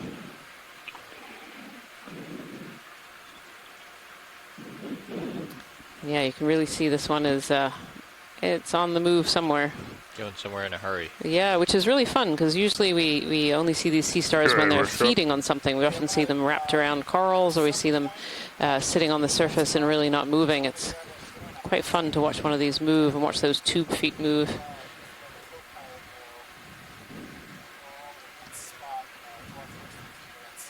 Beautiful. Good copy, will do. Understood. Thank you so much, pilot. Co-pilot, you copy that? I copy. Pilot, did you copy that? No. Okay, they're going to be doing the rinser on the winch, so we'll need to stop winch operation at some point for a little bit. Pull up a Yeah, little Before we move, can we just get a closer look at that branching structure above the sea star? Oh, right above it, also the hear branching you, structure. Decay. That pilot. Yeah, it's the... Yeah, right there. Decade, we're getting into position, bit pulling of up a little discussion, bit, and then you can we'll see be, it's a little bit we'll call down flexible. when we're ready. At first I thought maybe hydroid. Someone suggested a complex branching foraminiferan. I really don't know what it is. Can we get any closer to that pilot, or are we at full zoom? Is that full zoom video? That's full zoom. That's full zoom. Okay. Yes. Intriguing. I mean, there are no polyps visible. There are no tentacles visible. No, you wonder if this is a left behind structure. Yeah, it's possible. But there are several of them here. Notice, they're waving. So they're softer than, it's not an old primnode skeleton, that's for certain. Nope. Okay, thank you. Great. Thank you, pilot. I'm at Delta 18, looking at you 60. I'll just note I'm not asking to go back in, but I'll just note we can go back and look at it later. Do we feel there was a very small octocoral recruit swinging? next to one of those branches. Just to its left, there were two tiny polyps. Oh, good spot. Good spot.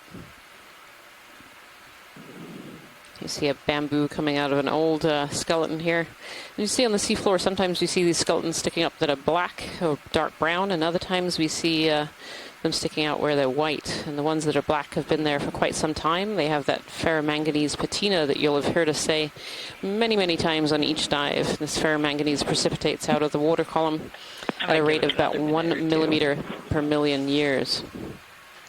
But the ones that are white are more recent. We don't really truly understand how this ferromanganese precipitates, or what kind of the evolution is from a dead skeleton to go to one of these skeletons that are black. But we do know that it will take a very long time. So any that are white are definitely more recent in terms of skeletons.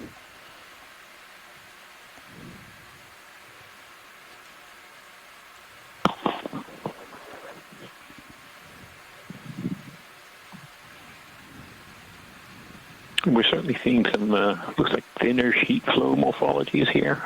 So previously they were big, thick, blocky flow types, and now these thin layers of with almost bubbly tops, but not maybe not full big pillows like we've seen on other dives. So looks like the flows were pointed downslope. Being towards the base of the Seamount, and this is Allegheny Seamount, named after a U.S. Naval auxiliary tug, USS Allegheny. Long history that I could go into for quite some time. I won't though. But a lot of different morphologies we're seeing here, and that may be due to the depth where Thank you, Nav. we're now passing almost 3,400 meters of water depth here. So we may be seeing the earlier constructional phases of. Hey, Dick, this is of Nav. the Just Seamount stand by growth. 1 minute. We're going to make sure that the swing is And- out from and a that lot previous move. different, eruptive styles. As things evolved. So, as they say that, we kind of move back into, these more blocky,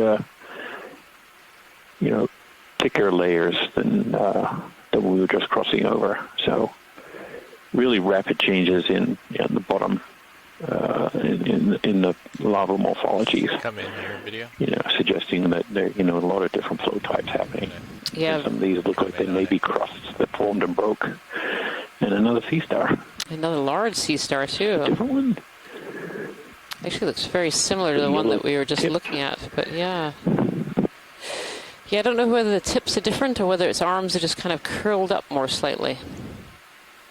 Beautiful, and again, you can see those tube feet. If only we had a sea star expert. Beautiful, on the move too. So fun to see two of these on move today.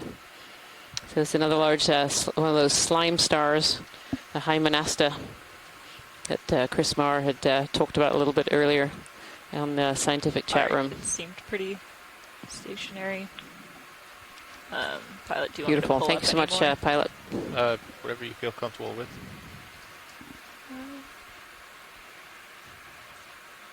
Come up a little bit, maybe 2 meters.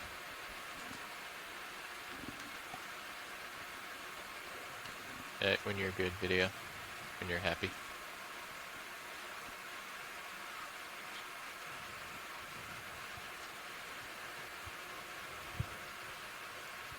You can see more of these bamboo corals. We were fortunate enough to get a little collection of Dick, this is Nev. a small branch of one of these bamboo corals, so we can bring it back. We're in a good and spot. those will go into a Co-pilot is national off collection the where winch. any Feel free to scientists put from around the world rinser are able to let us know when access you're those done.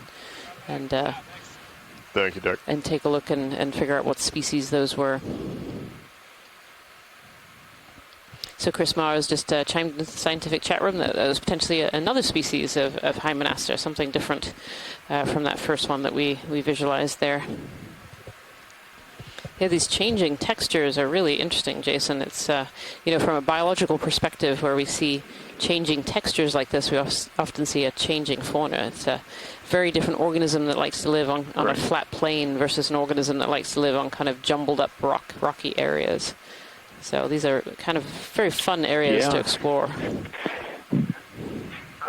It definitely is keeping it interesting. We just crossed into an area that looked like, these big broken plates of rock pavement, almost like, what was underneath, which, may have been, erupted, lava either drained back or went elsewhere, and we see that sometimes in things like lava tubes and other things where Understood. Thanks. Yeah, we've been watching it build slightly over the past 10-20 minutes. And it's able to flow.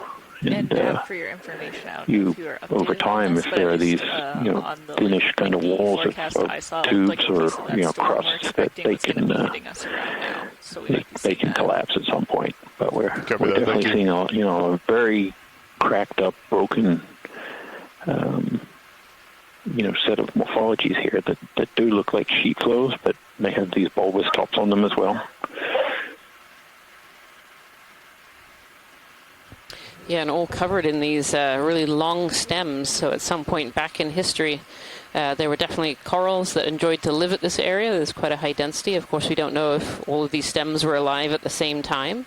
But this has certainly been an area in the past where these corals have grown and grown to quite large sizes. Some of these stems are really quite thick around the base, and as corals grow, they kind of thicken out their base and grow upwards and outwards. And so some of these stems being quite thick suggests that they've been here for quite a while.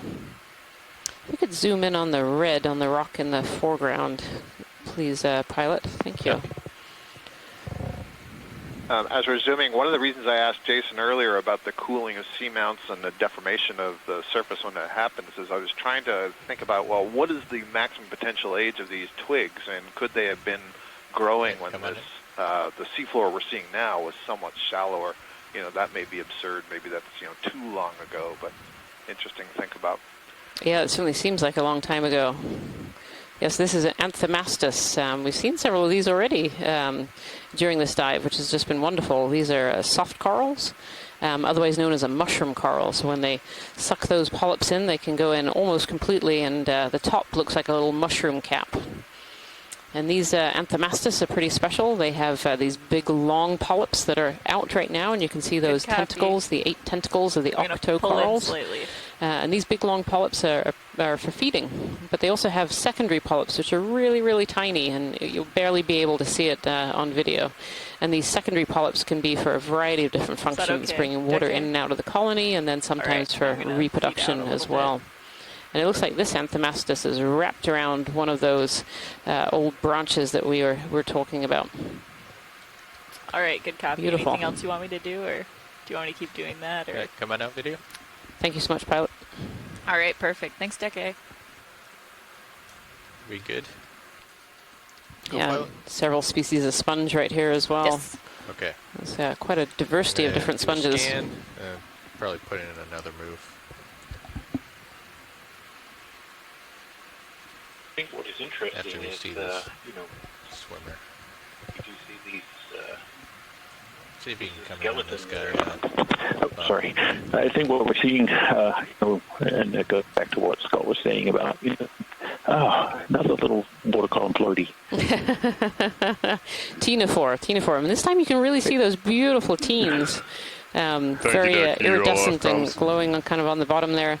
These teens are comb rows. Good copy. Thank you. And they help this ctenophore with locomotion, and they're really where they get the name from. And actually in the foreground you can really see them kind of flapping up and down. Just beautiful. As we heard on an earlier call. Sorry, go ahead, Scott. Sorry. Yeah, sorry, Rian. I was just saying it's oriented upwards such that the mouth is pointed to the top of the screen, and that's pretty characteristic of many of these ctenophores, the way they would move through the water column. Very close to me. So the mouth is kind of tucked down a little bit within some of the lobes that come together. Yeah, and these ctenophores are actually predators in the water column. So, jellyfish kind of float with the current. These ctenophores actually have the ability to swim and hunt for prey. And we found out earlier, during one of our earlier observations of ctenophores, that a lot of them have these little red bellies, or some of them have these red bellies. And that's so that they could hide any prey that they've eaten. So being completely transparent, when you eat something, that prey would be visible inside you. And so other larger prey items might see that and try and eat you. But by having a red belly, you can actually hide those prey items. Red is a color in the ocean that's attenuated really, really high up. So beyond a very short depth, and you can no longer see red again. And that's one of the reasons that we do see red in the deep sea. So a lot of deep sea organisms are red or a shade of red because that really hides them from predators. What was their last move? 140? 140. Okay. Center up on you. We'll do a scan, and we'll get another ship move in. Rian, I don't know our situation on a direction, but if we can get a close-up of the whip at some point, that would be useful. Thank you. Got that. Pilot, on the right-hand side, bottom right-hand corner, there's one of these whip corals sticking up. It'd be great to get a quick zoom on that, please. Thank you.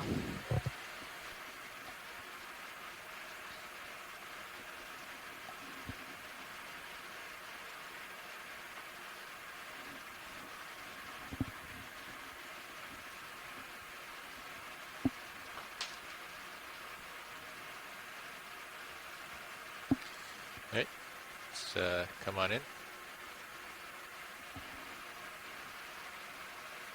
Yeah, I think Les Watling was mentioning it earlier in the scientific chat room here about polyps all being on one side, and I will say this single whip bamboo here, the polyps are definitely on one face, on one side. Very much packed in there too, together. Yes, indeed.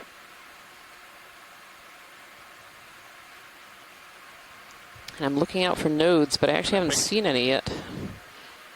Yeah, I think on this one, the very base will be informative. We'll see if there's a double node close to where it attaches to the rock. Oh, see, somebody's listening to me. I saw that abrupt change of direction. Thank you, pilot.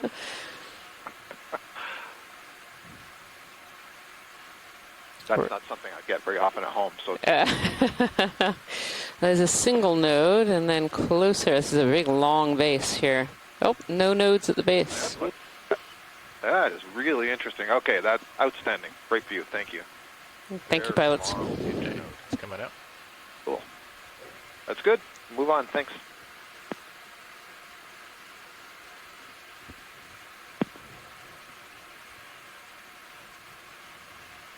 I think that's another sea star right there. Let's do just a snap from here. You have good eyes, pilot. It's probably a rock. Let's do a quick zoom here video. It's a funny, funny color rock if it is.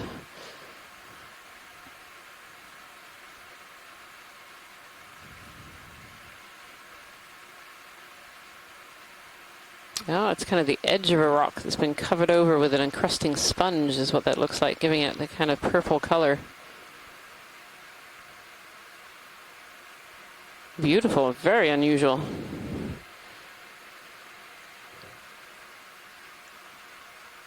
Yeah, this encrusting sponge and then a bryozoan, which is the branching feature sticking out at the bottom. A little crinoid on top too. Whenever we zoom in on the seafloor, we get to see a lot of these organisms that are really, really small rather than these big corals and big sponges that we often focus on. And so it's nice to be able to zoom in with the cameras on D2 and get some really fine details. Beautiful. Thank you so much, pilots. It's coming out.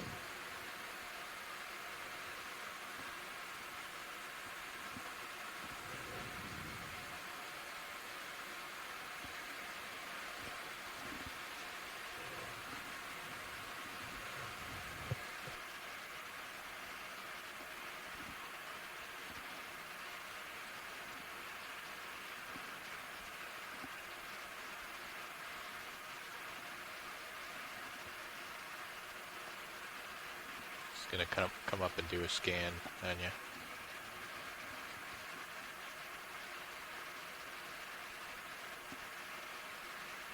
Yep, not seeing anything concerning, so we could probably put another 40 you can see another 40 really meters this, at 140. Sure. This type of this one 2 knots. bottom I'll call we've that in been now. traversing up, going Range from is RV nav. sort of pavementy areas, We have a move if you're ready. crossing into Range 40 meters. That's these, 40 meters. Bearing more tabular, broken up 140 sections degrees. that are just 140 degrees. slowly Speed moving decimal their 2 way knots, down the please. slope. So it's these sheet flow type morphologies Good as copy. they Thank you. Pilots have they moved lose in. strength and support at the downward end. Back down, They can break off, they fracture, and then they end up moving downslope, breaking up and becoming smaller. But really, really good example of it there. And in the stream 2, feed 2, you can get a good view of what that looks like from the Sirius camera. But really showing the layers, how they are breaking up and stuff underneath is becoming available to colonize.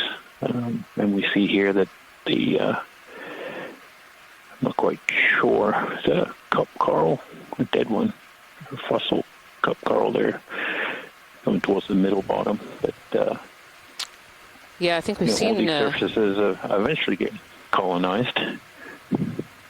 Yeah, I think we've seen several of these fossilized cup corals. I think that one is actually probably a branch that just happens to be in a triangle. It's a little big for a cup coral, but when we've zoomed into the sediment on a couple of locations, I've seen those very distinct calyces, the skeleton kind of sticking through.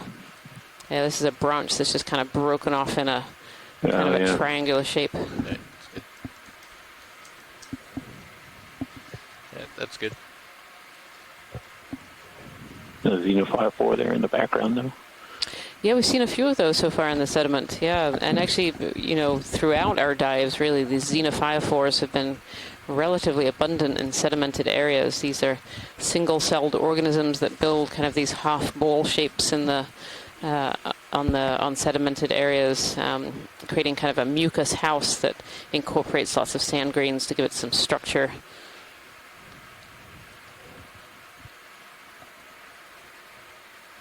Yes, I mean it's much finer than we saw certainly yesterday, and on many of the other dives when I've seen those big pteropod accumulations, and those who were with us yesterday. I was wondering if you could get a squall update if you don't mind. We mind. unofficially named 7th Seamount because it was our 7th unexplored seamount of the expedition.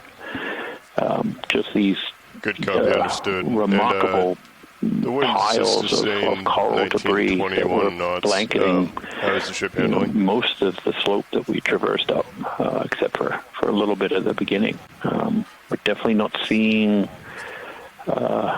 anything approaching that in terms of Copy that. fossil Sounds coral good. debris. Just call down before you make that heading change. Here today on Allegheny, and we're not really in terms of distance. That far away, but we are at a much deeper depth, by about 1,500 meters. We're getting a little bit shallower now. We're above 3,400 meters now. Zoom on this. I'm stretched out here. Definitely the influence of depth and is visible in what we're seeing in terms of the sediment and debris. These are some coral-like sponges, and I'm just flicking back through my notes because we saw some of these on a previous dive here. Let's see whether I can find the name of these sponges. Stylodorix, a type of sponge that looks very much like a coral. It looks like, it's really interesting. It looks like it's been broken at the top. And this can happen a number of ways. Some larger organism, a fish, swims by and catches it. They can break these. So a little brittle star hanging out underneath in a foram, one of these benthic forams that forms these branching colonies tucked underneath this sponge.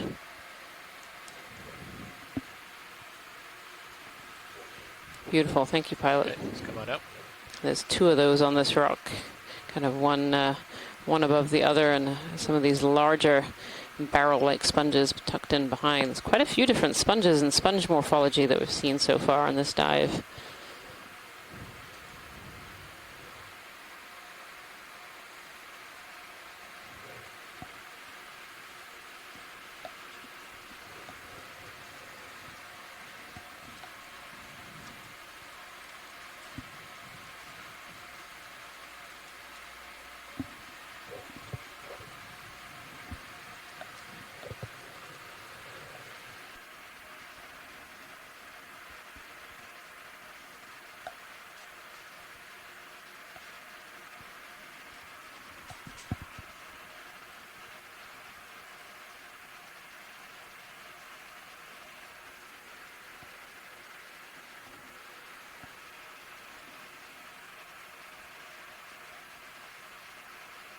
Have we been typically keeping oxalate off? Yeah, when we're on bottom. Okay, good copy. It's mostly useful for like ascent and Yeah. descent. ROV workshop, this is Seeing Nav. lots of these larger pieces of coral rubble, kind of these large sticks in the seafloor. And we can scale those using, if you look really closely, you can see 2 laser Sean, dots in the center of the screen here, and these lasers are 10 centimeters apart, and they're harmless.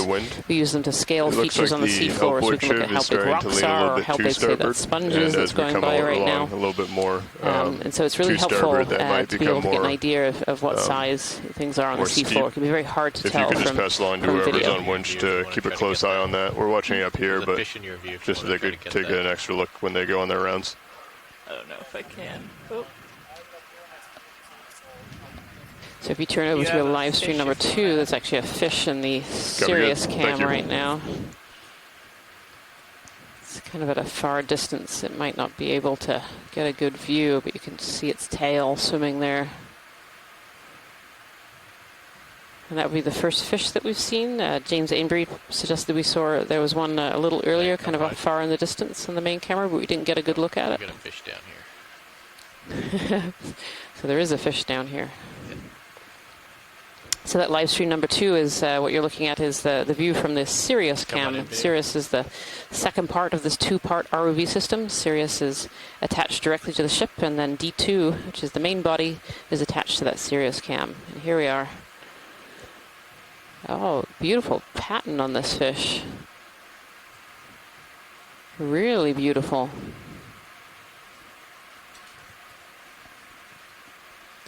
Actually looks a bit like it's been scraped. Waiting for an ID from experts. Yeah, looks like it's been scraped and bumped. Look at all those scratches down the side of this fish. This fish has been in the wars. Look at those little white dots down the side. I wonder if those are diagnostic of something. Yeah, those funny, almost nostrils. Yeah, very large nostrils. That's kind of a feature we see on quite a few deep sea fish.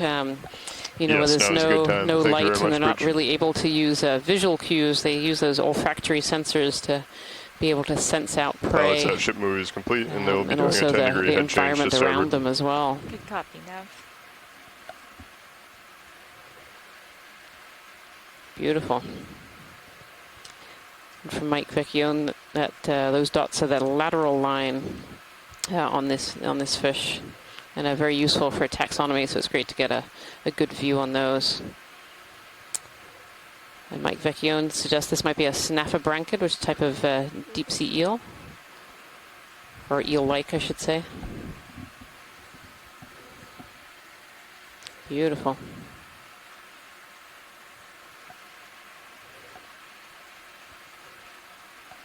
Oh, bumped into a rock. Oh yeah. Not very happy about that.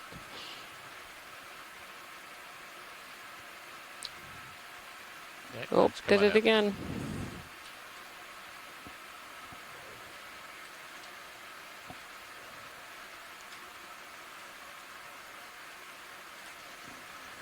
Right, let's come on out. Thank you, pilot. So actually down in the foreground, there are apparently a couple of different corals that we haven't seen yet. A little chrysogorgia, which is a little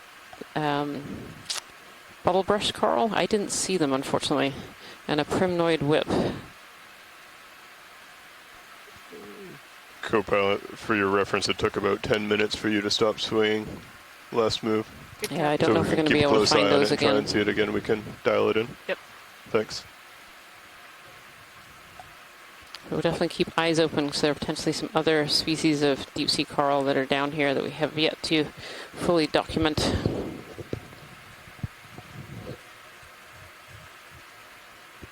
Might lightly adjust one of your swing arms. It's bugging me. Your upper one. What's that? Your upper starboard. I might bring it forward slightly. Go. You don't just just tell me you're adjusting it. You don't even have to like tell me what you're doing.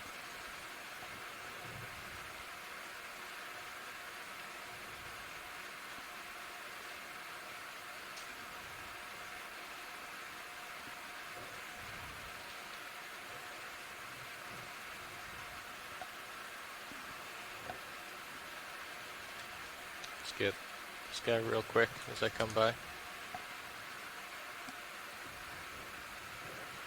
This is beautiful. It's another one of those Stylodorix sponges. This one has a couple of barnacles and a soft coral growing on the end of this branch, this dead branch on the bottom too. The Stylodorix is a sponge.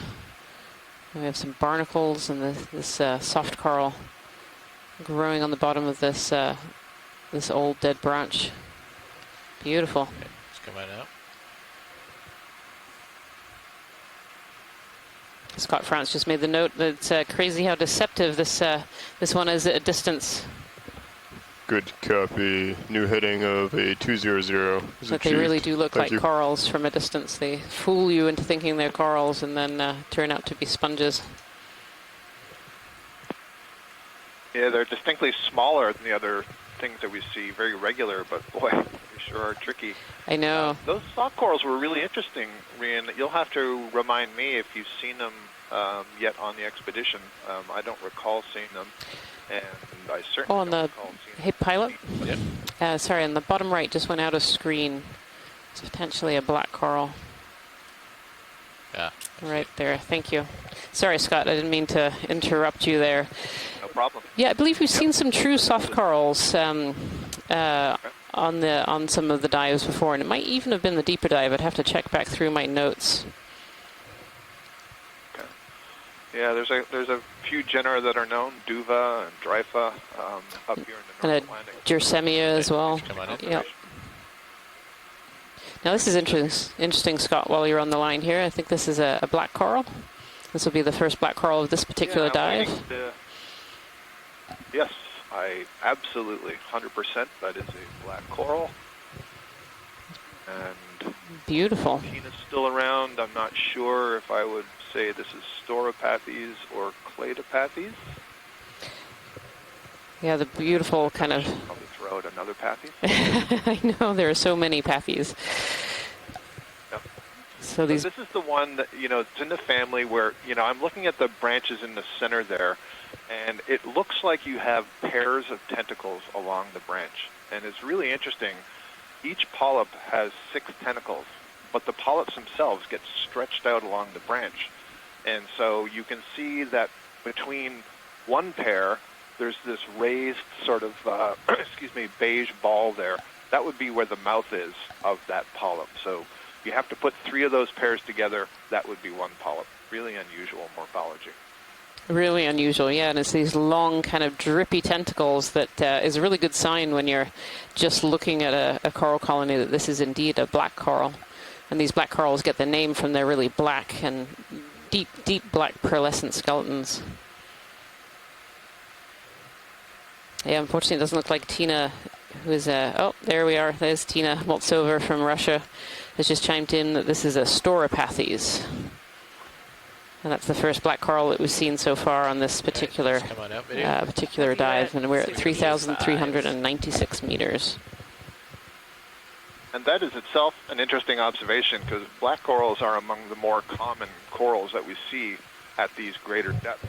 So it's interesting that is the first. Pull up a little bit.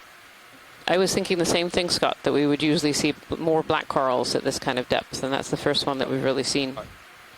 Exactly. I sure wouldn't expect to see a whole lot more bamboo corals than black corals on a dive at this depth, but I'd almost say that the bamboo corals have been dense. Maybe that's going a little too far, but there sure have been a lot of those colonies. Yeah, I think I would use that certainly on certain portions of this dive, that they've been very dense. I mean, just in this one image here where I'm looking, I can see 4 of them. So that seems, for over 3,000 meters, that seems quite extraordinary to me. It's always a great day of exploration when we can use the words, "We're so surprised." And that's true again today. Absolutely, absolutely.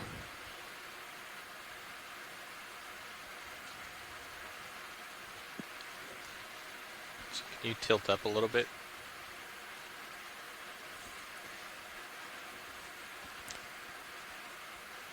Jason, this area looks almost like someone took a hammer to it and kind of smashed all the rocks in the middle.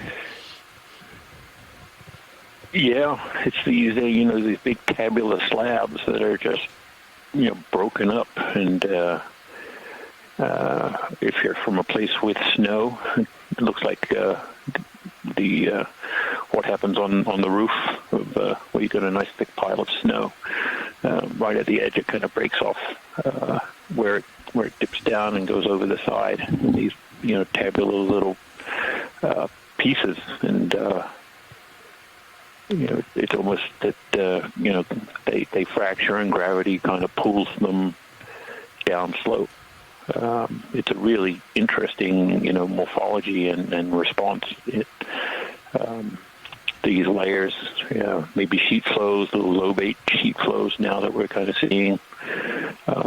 It'll be particularly thick in places, and each layer over time as it gets exposed, or here it looks like it just something, there was an empty void underneath and it just collapsed. So really interesting, responses here of the seafloor to, ongoing erosion and failure of the flank.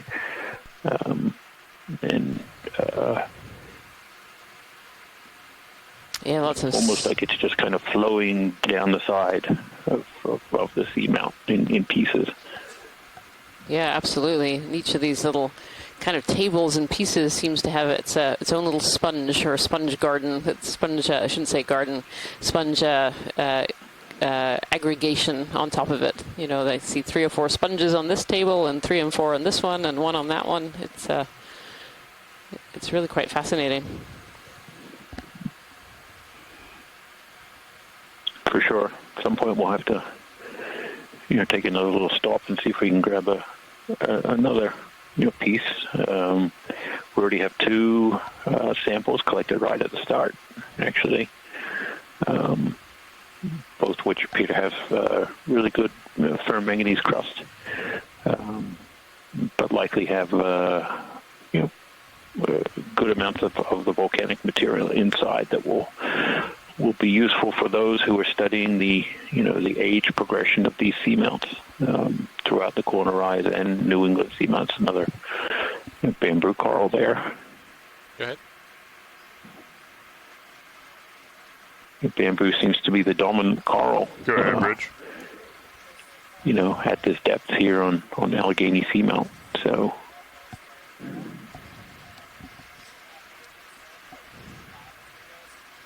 Good copy. A squall 11 miles off the starboard bow. Thank you much. So I think on our dives, and this is dive 15,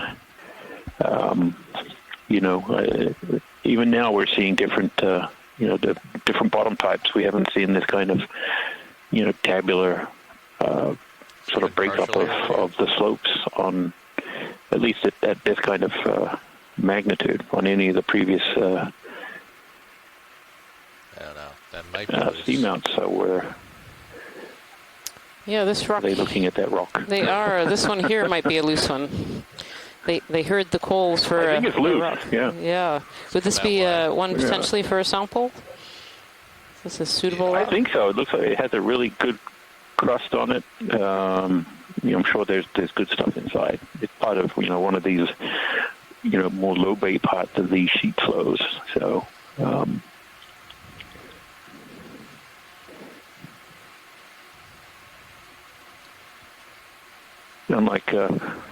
Unlike previous dives, we've been seeing almost every rock is loose and displaced.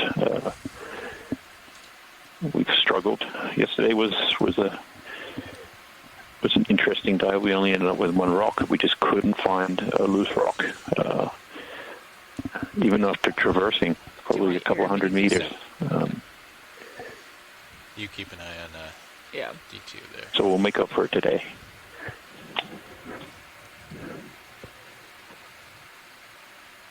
Yep, it's loose. Should I give it a squeeze test? Yes, that would be great, pilot. Okay, let's increase the grip force.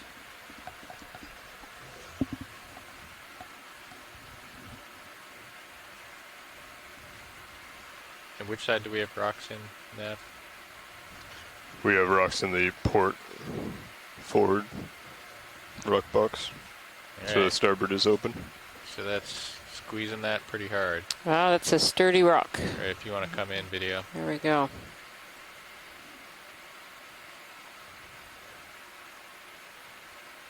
I like 30.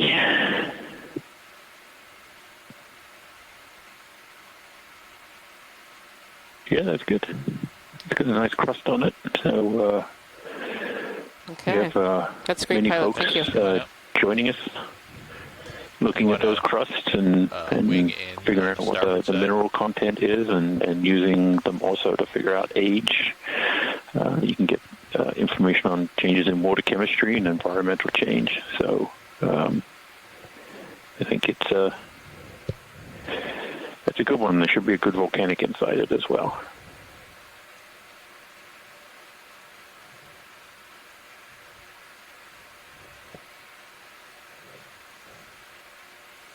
Okay.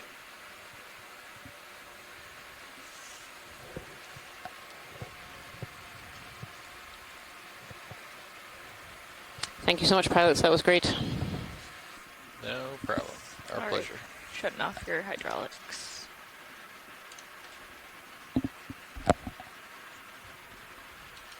You got the waypoint? Yep, good to go. If you are just joining us here today, I'd like to welcome you to Dive 15 of the NOAA Ocean Exploration Expedition North Atlantic Stepping Stones. And the stepping stone that we're looking at today is Allegheny Seamount, which is about almost midway on the New England Seamount area. And we're doing a deep dive today in Allegheny. We started this dive at 3,480 meters, and we've come up about 100 meters so far to 3,385.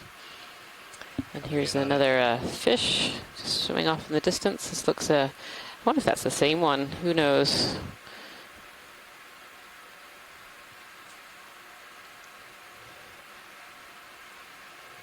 Yeah, this one is very beaten up as well. Looks very similar to the one that we were just looking at, but has a slightly wider tail.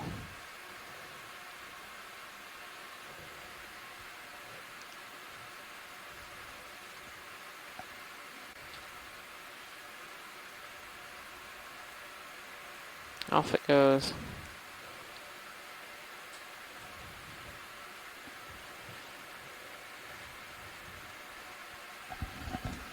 Hey, co-pilot, how does your swing look? Do you think you're done swinging?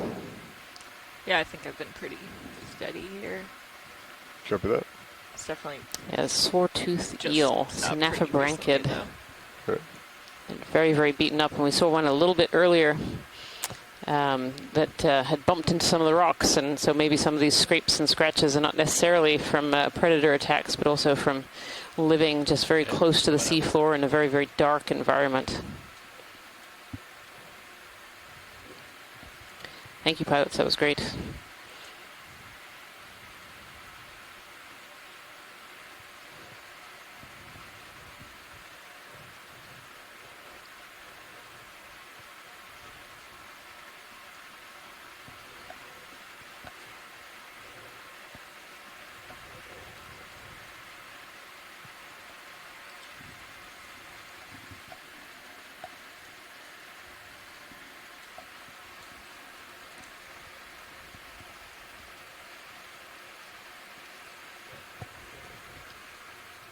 This blocky landscape, we see a lot of these sponges and some of these bamboo corals and a little bit of fossil coral rubble in kind of the cracks and crevices of the rocks. They're not quite as much as we've seen before, as Jason was saying before.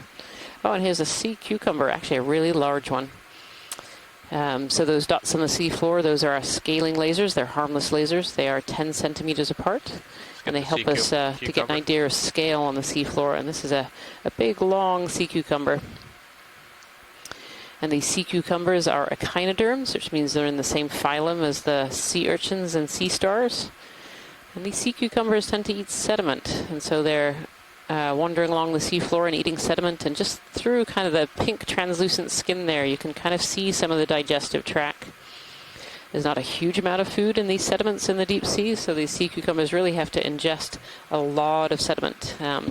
They've been likened to vacuum cleaners. They'll take in the sediment, and through its gut system, it'll clean out all the particles, all the food, and out will come more cleaned sediment out of the other end. Okay, when you're good. These sea cucumbers have tube feet as well. We were looking at the tube feet earlier of those sea stars that were just so beautiful and really obvious, and kind of tucked under the sea cucumber would be some of these tube feet as well, also with that water vascular system. So no major hard parts, no major skeleton in these. The structure is kept by smaller spicules, so smaller hard parts, and then also this water vascular system.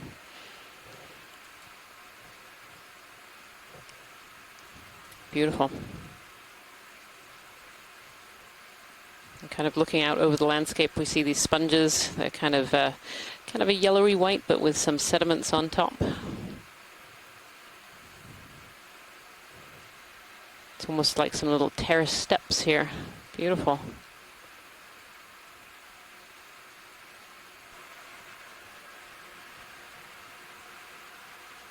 It's always very striking for me to imagine how this formed. Like, how did this mountain get here?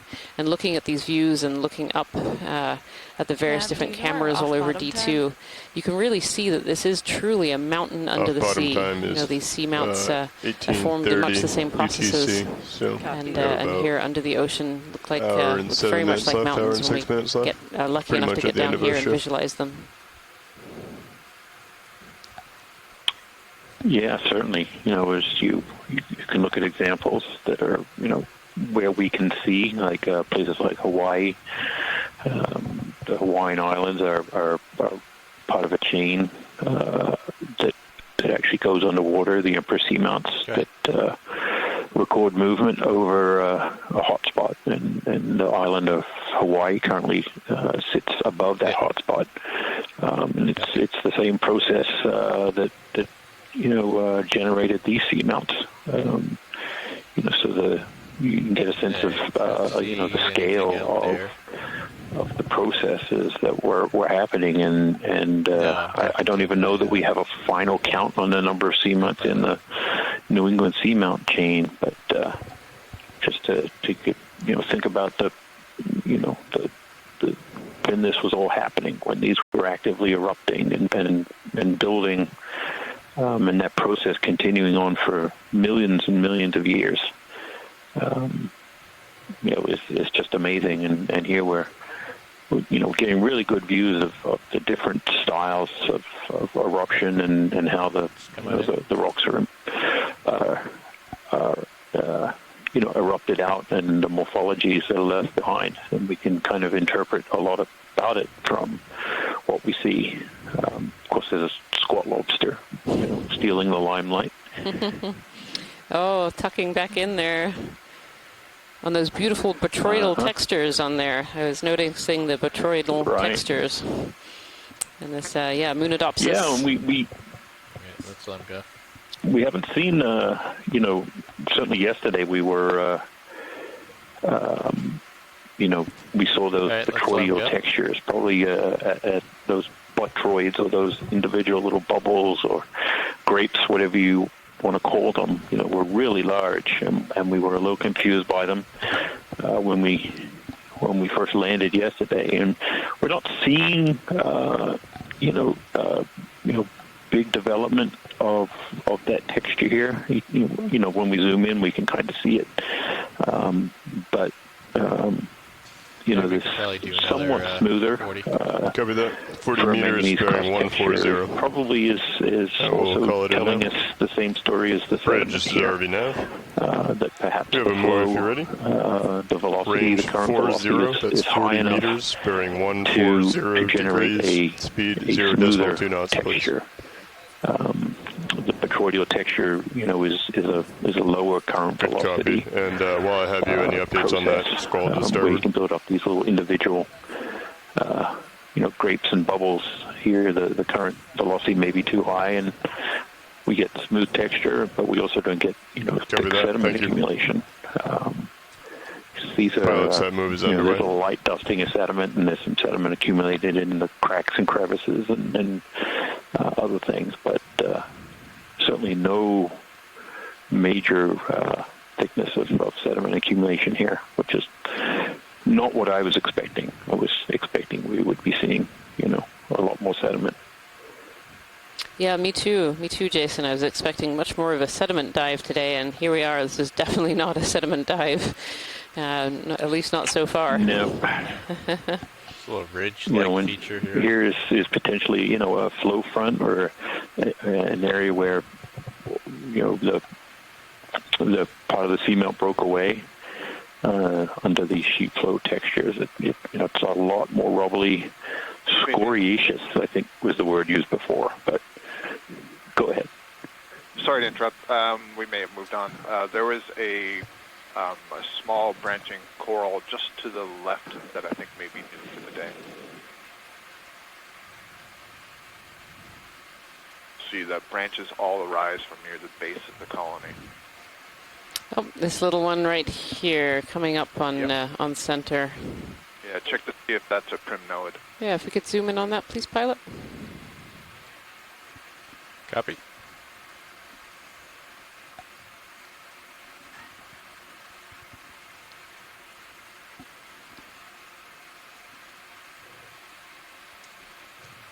Okay, go ahead in.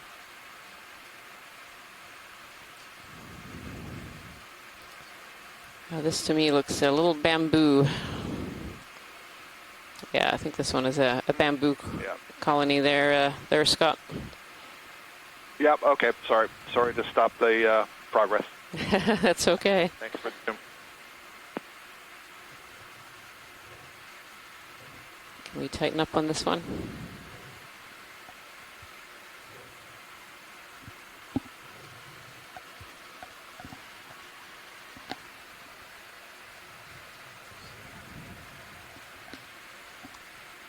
Focus video. Thank you. Yeah, a little bamboo here. It was actually right down by the right-hand skid. There was another little red Just come out. bottle brush type coral. I was wondering if that was a black coral. Might have actually gone over it. No, right there. What's that little one? Just come on in. Oh, another black coral. Here we go. Another bamboo. No, this. Just come in quick. I don't have a lot of time. There we are. Yeah, this looks like another one of these little storopathes. A single stalk on the back end. Thank you so much, Pilot. That was great. Come on out. Thank you.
Climbing up these boulders, you can really see some of that marine snow in the water column. So all these little particles that are picked out by the lights on D2.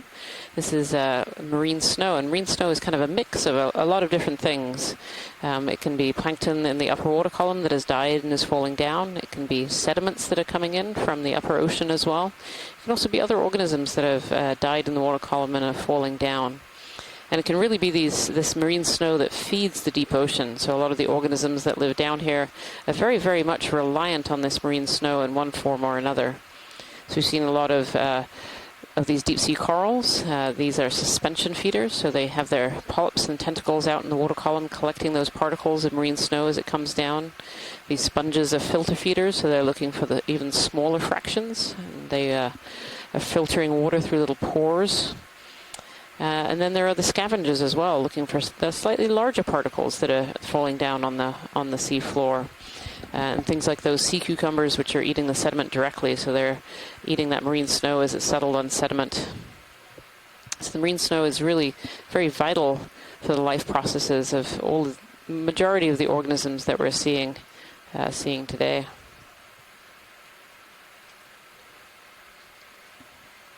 So the marine snow is formed on the surface, ocean surface area? Yeah, that's correct, Pilot. So the marine snow is a lot of it is formed on the surface. So, and these seamounts, these are really interesting areas for biology. There tends to be a lot of life that lives around the seamounts compared to the surrounding ocean floor. And these seamounts actually kind of interrupt the flow of cold, nutrient-rich deep water. So the deep water is flowing along, hits one of these seamounts, and is kind of directed upwards, and it spirals up the seamount, up into kind of the upper reaches of the ocean. And that direct input of nutrients can create these things called phytoplankton blooms. So the plankton up there gets all these extra nutrients, blooms in numbers, and then will eventually die. And as that die, it becomes part of the marine snow. Other fractions of marine snow as well, things like sediments. So we have dusts blown off of desert areas will get into the ocean. So those will form down and form part of the marine snow as well. And that's really what causes these sedimentation rates and these all this kind of food fall, these particles that we're seeing in the water column. What's the sort of time scale on, I'm a phytoplankton on the surface and I die, how long does that take? Yeah, as we move, me to we get to the start to bottom? continue our move. to the west, we'll start to pick up more sediments that are terrestrial in origin, coming out of the rivers and off the coastlines that get transported offshore. So far, out in the Corner Rise and our first few dives north of Bermuda, we were pretty far out, crossing the Somme abyssal plain, where sediment has in the past been transported down through good copy, Bridge. Thank you. Bottom current processes from offshore Nova Scotia and Newfoundland. Let's do a quick zoom here video. But we weren't seeing in the marine snow. We weren't really seeing that terrestrial input, other than, as Marian mentioned, the dust that gets blown in from the atmospheric retention of dust from desert areas. But we'll start to see a change in the sediment, and probably already have as we've gotten a little closer to the east coast of the United States and Canada. Yeah, this is one of those beautiful coral-like sponges, the stylodorics. We're seeing quite a few of those today on this track here. So to answer the pilot's question up here, Josh had asked, how long does it take if you're a phytoplankton in the upper ocean and you die? How long does it take to take you down to the deep ocean? And there have been estimates in certain areas that it can take about a month to go about 1,000 meters. So you have the phytoplankton bloom in the upper ocean, and about a month later, all the organisms living at 1,000 meters are getting that big input of foodfall. And one of the interesting things for researchers like me who study kind of ecology and ecological processes is that huge input of food. You have this big bloom, this seasonal bloom on the upper ocean. As that bloom dies and it comes down, it forms kind of a food pulse. And so the organisms that are living there that usually don't get a lot of food year-round suddenly have this big pulse of food. And that big pulse of food can really kind of kickstart processes like reproduction. Suddenly these corals have enough energy to reproduce. And through these processes, we actually get a bit of seasonality. We think of the deep ocean as kind of cold and dark all year round. But these big pulses of food coming down can actually form seasons in the deep ocean for these organisms and cause seasonal processes. It's a really fascinating part of the ecology of organisms that live in the deep sea. If we could have a zoom on this sponge, that would be fabulous. This is something a little bit different. I don't remember seeing a sponge quite like this one before.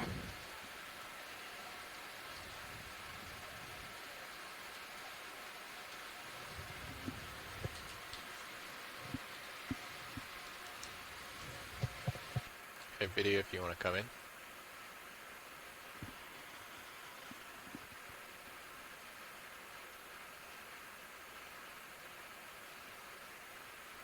You can come in tight.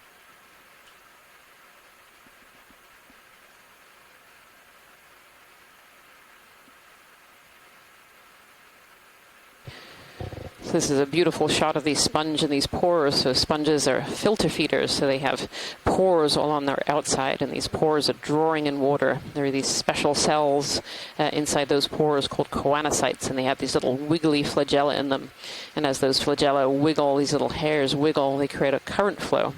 And so water is drawn into the sponge, and there are other cells inside those pores as well that are pulling out all the nutrients and food and all the good things inside those sponges. And then the wastewater minus those nutrients is kicked out on the other side, or sometimes when we see them in barrel shapes, it's kicked out the top large hole. And you just see those beautiful structure and the structure of the spicules as well, kind of that skeleton. This is really beautiful.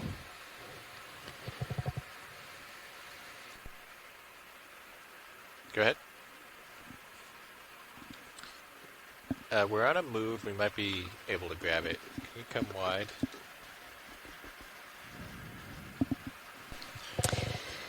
And this is definitely a little bit of a... That move, are we? Yeah, so the move is complete. It was completed 4 minutes ago. So we've been noticing about an extra 8 more minutes of swing, most likely. All right, so if you want to get my port bio box ready, co-pilot. Yes, this sponge is a little bit unusual. It's not something that we've seen yet, and so we're actually going to take a quick sample of that if we can before we make the move. So give the pilots a little quiet here to concentrate on trying to collect this sample. Port bio box is ready. Copy. I'm going to try to snip off the top part of it if that works for you, Science. That would be perfect. Thank you, pilot. So you keep an eye on me there. Anya, Yes. make sure I'm not taking too long.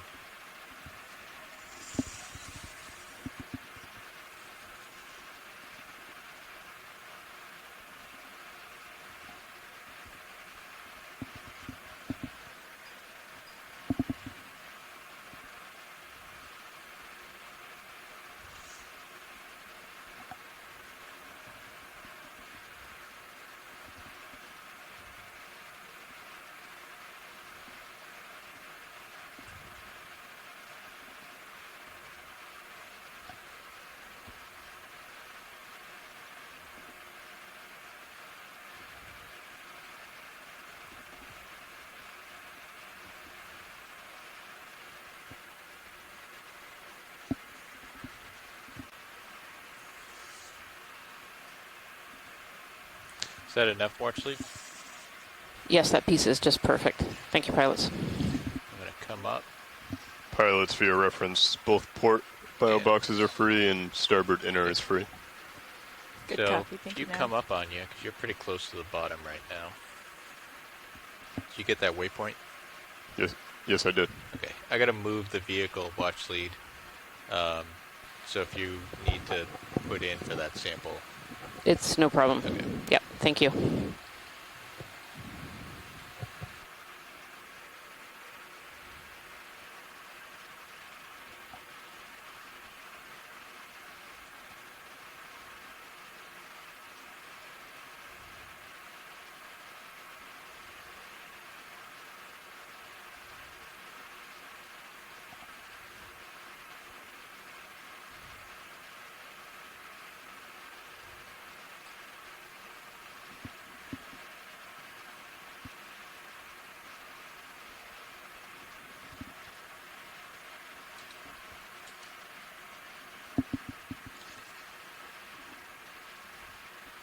Okay, if you want to extend the drawer.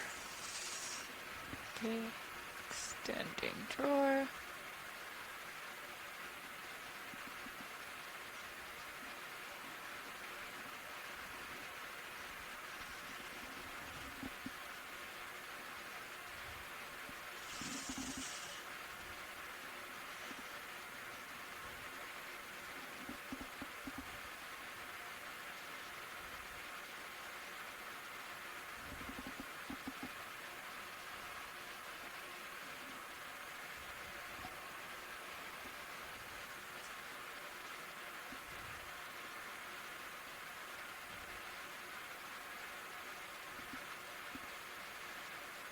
Bring it back in.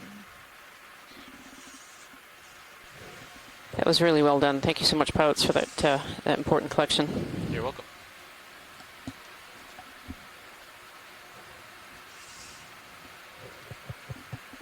All right, turning off valve hacks and hydraulics.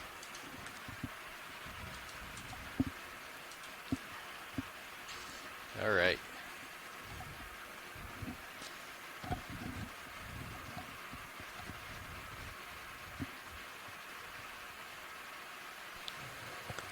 So I'm just taking a sample of that really unusual, potentially a hexactinellid sponge, one of these glass sponges, but definitely a form that we have not seen before. And our depth right now is at 3,369, and it's a good time to remind us that not many people have seen this depth, particularly in the New England and Cornerise Seamount area. This is a very underexplored depth in this particular region, and so everything that we're seeing in these transects and some of these important samples that we're taking are going to be incredibly valuable for trying to understand some of the deeper water fauna of this region.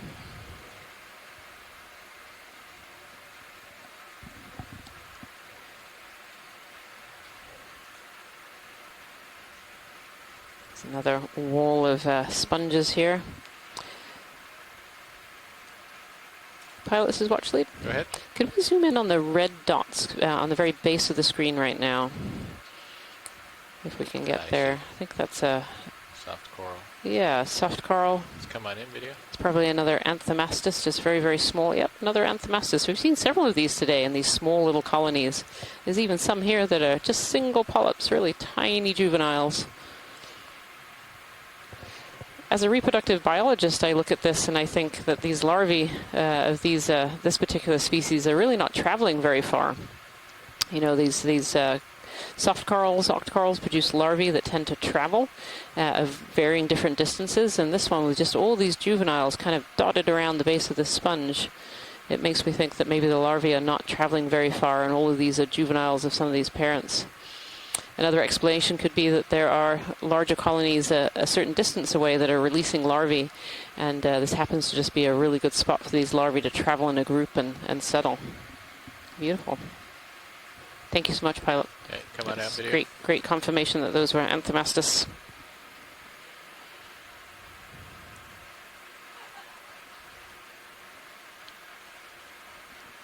Quite a few different organisms kind of here on this edge.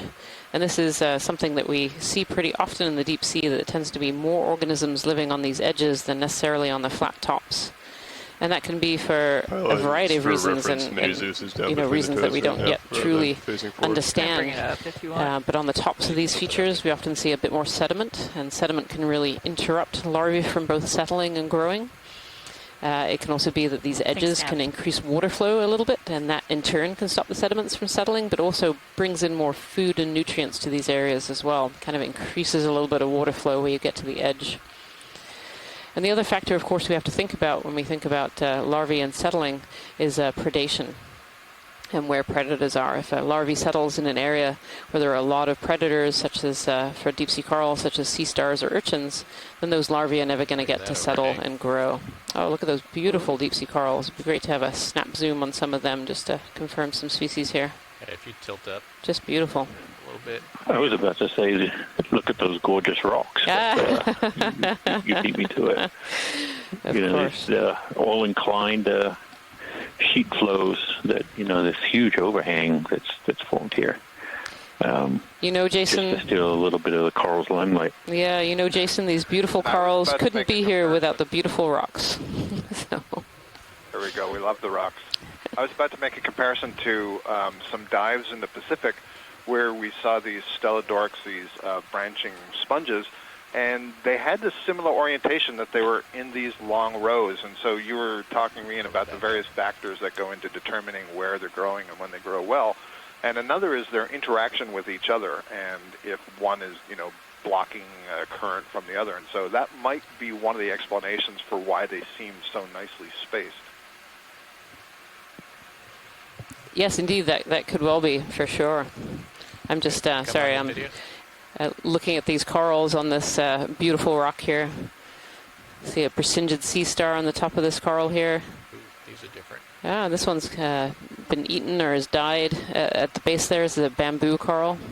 Is it a bamboo? Are those nodes? Maybe that's not a bamboo. Be good to get a zoom in on that if that's possible, Pilot. Video if you have any more. Yeah, primnoids. Yeah, this is a primnoid, a different kind of octocoral. I was mistaken by some of the banding, which was created by the, I think, hydroids on there.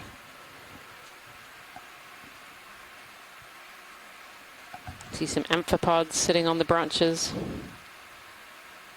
And, of course, that large Brisingid sea star. Polyps, there's at least 3 rows of scales, which is informative and will help us identify it.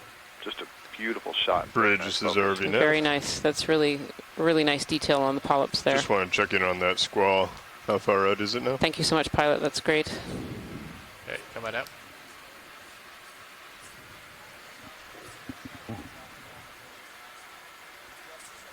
Okay, let's come on out. Understood. Sounds good. Thank you.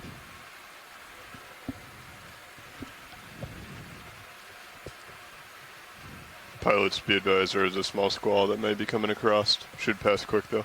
This is what I thought we had seen earlier when I asked you to stop these primnoids that have right near the base. Oh, this one's a little bit different on the top right there, Pilot. Yeah. If we could zoom in on that one. This looks like a flexaurid. It does. It does. Kind of thick tissues and You can get the impression that the colony is a little bit more wobbly. It's a little softer, the skeleton, and the polyps can retract into that tissue. Yeah, absolutely. I'm going to try to get closer. Yeah, so a type of plexaurid. Yep.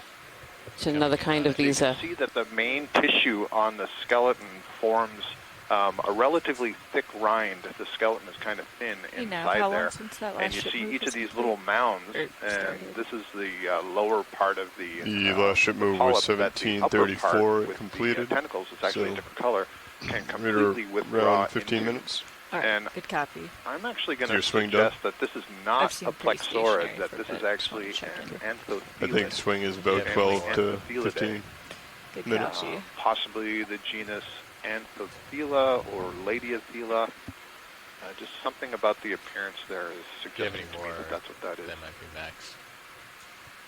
Yeah, absolutely. In which case, yeah, it would be more closely related to Paragorgia and the corallium or the hemicorallium than it would be to the plexaurids.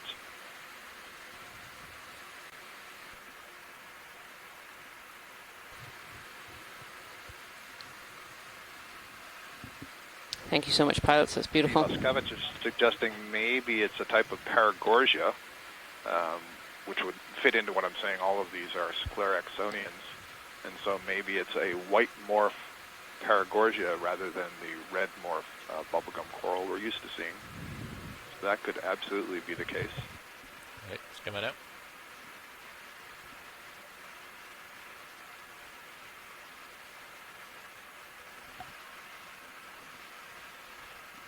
Yeah, I like that. I like that identification. So something in the Paragorgiidae.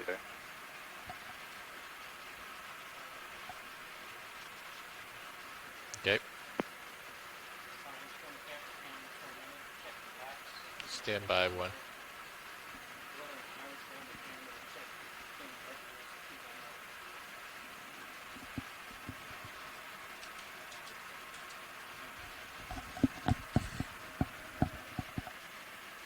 Hey, go ahead.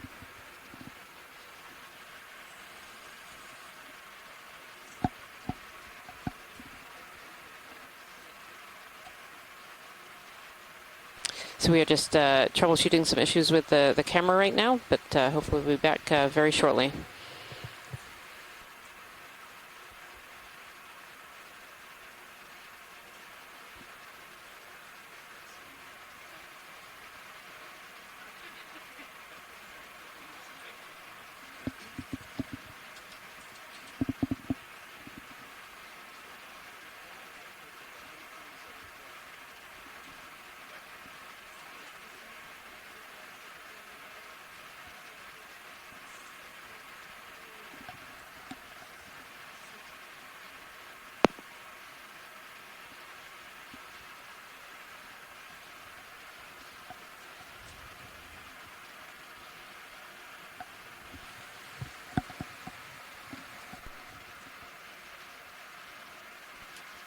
Go ahead, watch lead.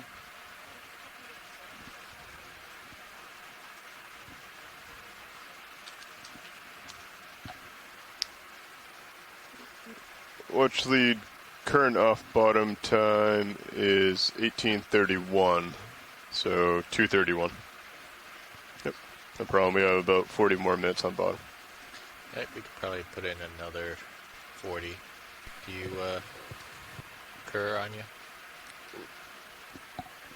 Yeah, I concur. I think we're probably just going to be following this ridge for a little bit, so. Go ahead, Bridge. 210. Yeah, that should be fine. Copy that, thanks. Are you all still happy with the 140? Is that squall coming through right now? Yeah, it is.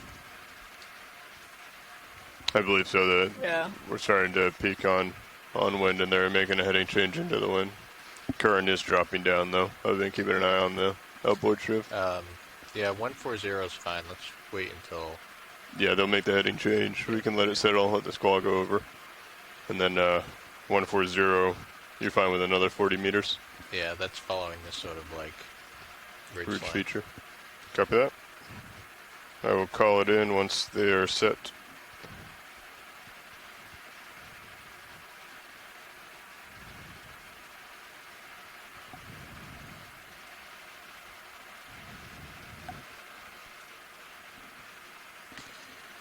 All right, watch lead. We're just waiting for the ship to make a heading change.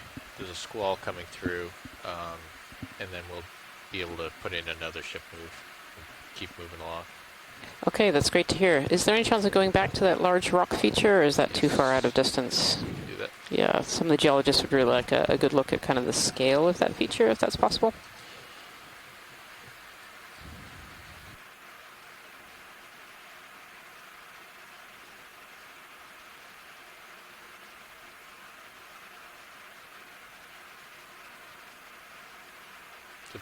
If you turn your head towards me, Anya, I'm going to come over the side.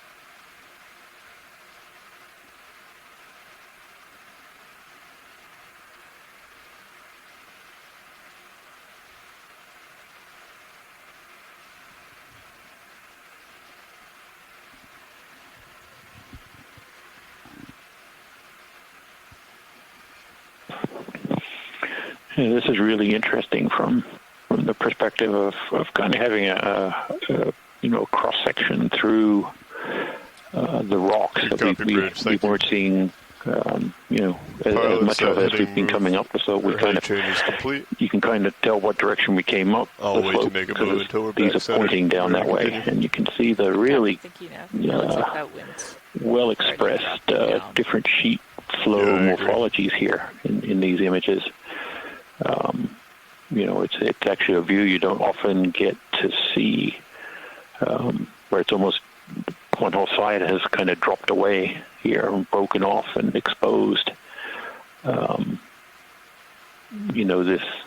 This side of the Seamount, we can, how extensive some of these eruptive events must have been to generate flows, of these thicknesses.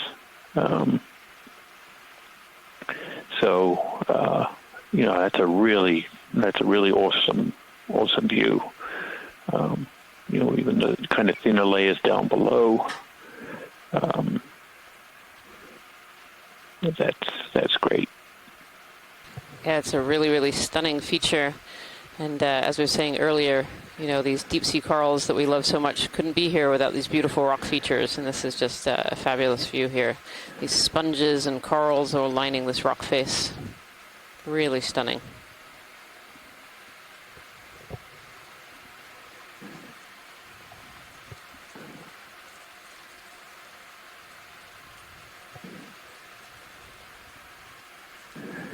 Beautiful.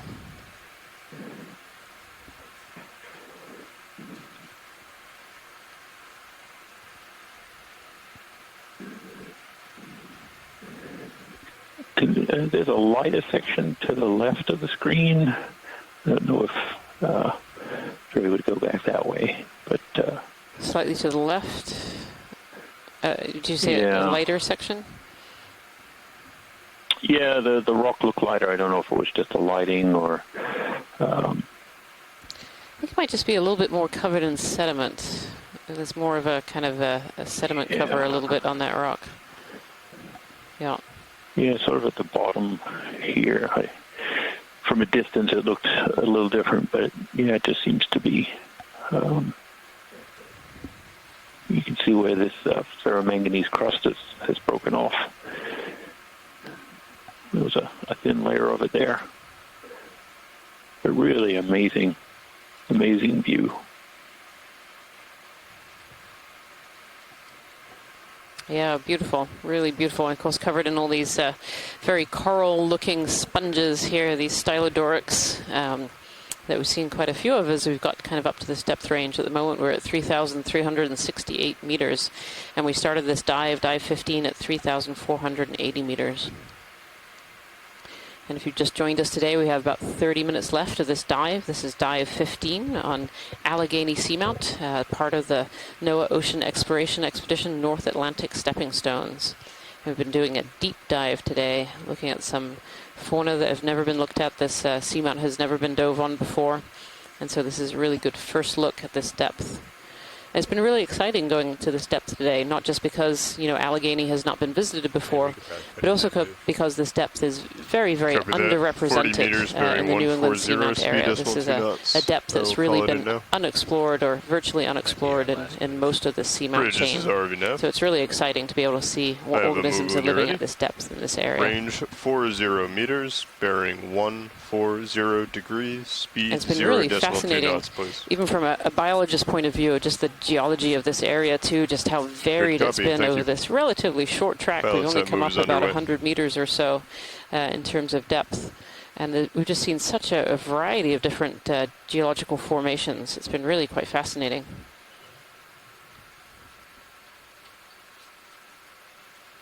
Yeah, it has not been boring from the geologic perspective. I think we're learning a lot about the the construction of the seamount, but also the later process of seeing those displaced tabular blocks and how they look like they're just sliding down the side, breaking off is really interesting. It's a big continuum from the first eruptive event till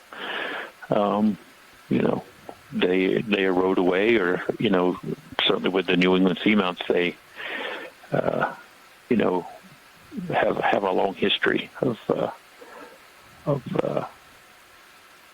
growth and destruction, and we haven't always had the opportunity to come out to these more easternmost of the seamounts and the somewhat smaller ones. So it's really interesting to get a different set of observations to go with those that have been made before. Oh, here's one of these beautiful Cereanthid anemones, these really black Cereanthids. We were fortunate enough to be able to collect one of these earlier today.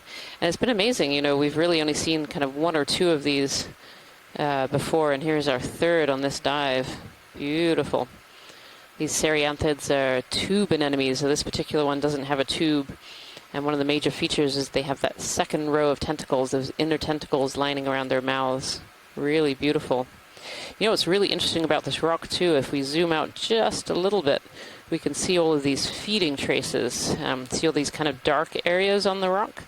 And these are feeding traces from organisms that have been scraping off bacteria and other food particles off of these rocks. And I'm kind of looking around and searching, but I actually don't see the culprit of these particular feeding traces. It's not the anemone. The anemone is not creating that pattern because it kind of extends over to the left-hand side and kind of up behind it as well. We usually think of these feeding traces as potentially being snails, or we've seen chitons and limpets. Something with kind of a hard teeth to be able to scrape these rocks. And we've seen a few of these trails today, but we have yet to find the culprit of some of these trails.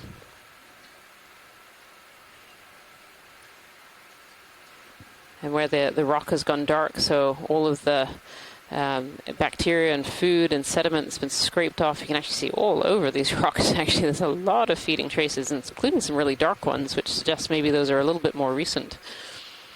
Of course, these feeding traces, as pointed out the other day, these feeding traces could last for a very long time because the sedimentation rate and the rate of things falling from above is so low. Thank you so much, pilot. No problem.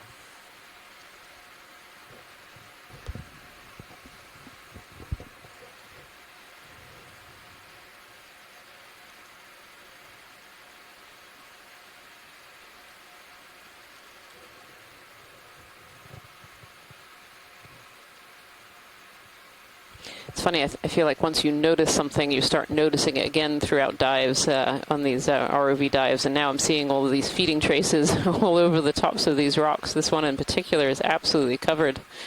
I don't know, pilot, if we can have a quick snap zoom on the really dark ones kind of up above, that potentially the more recent of these feeding traces. Let's come on in video. Oh, this one we might have a culprit. Oh, look at that. Yeah, this is one of these beautiful slit limpets, slit shell limpets. And we actually were fortunate enough to be able to collect one of these on an earlier dive. These limpets have a hardened tooth called a radula, which is kind of a scraping apparatus. This tooth scrapes the rock and scrapes up food particles and bacteria, and that's their food source. Beautiful. Really good shot. Thank you so much, pilots. That was a good find. Okay, come on out. I think I saw a fish. I don't know where he went, though. Oh, there was word of a fish. Let's see.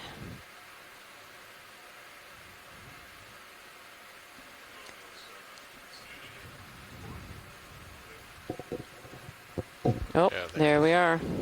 Yeah, go ahead in. We haven't seen too many fish. We've just seen some synaphobranchid eels so far. This one's a little bit different. This one looks more like a cusk eel of some kind. A little bit far away from us, unfortunately, but that's a pretty good shot.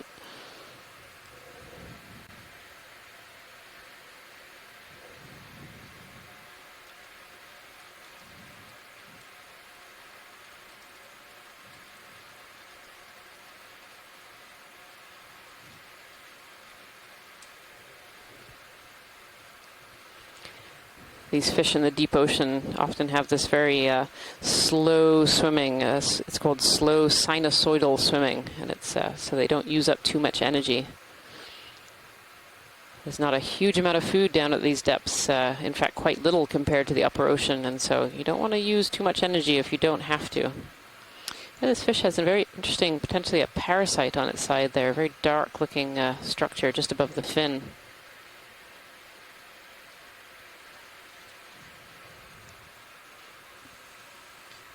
He's way You can really see that cusk eel shape, kind of the larger head and the skinnier, almost tadpole looking from the top. Just does not want to turn around. Thank you so much, pilot. Oh, there it goes. Finally noticed we were following it. Go ahead in. Let's get the head.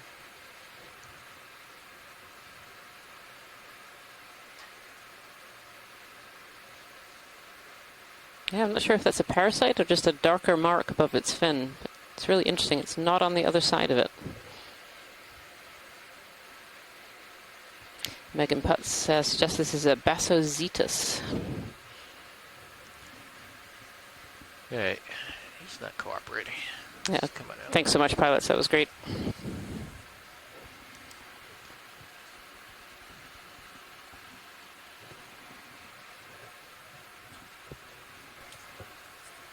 Good copy, Bridge. Thank you. Pilots, that move is complete. Get another good view of this this ridge here. Thanks to the fish. What's that? I can't hear you. Copy. Yeah, I'm starting to feel that move. Copy.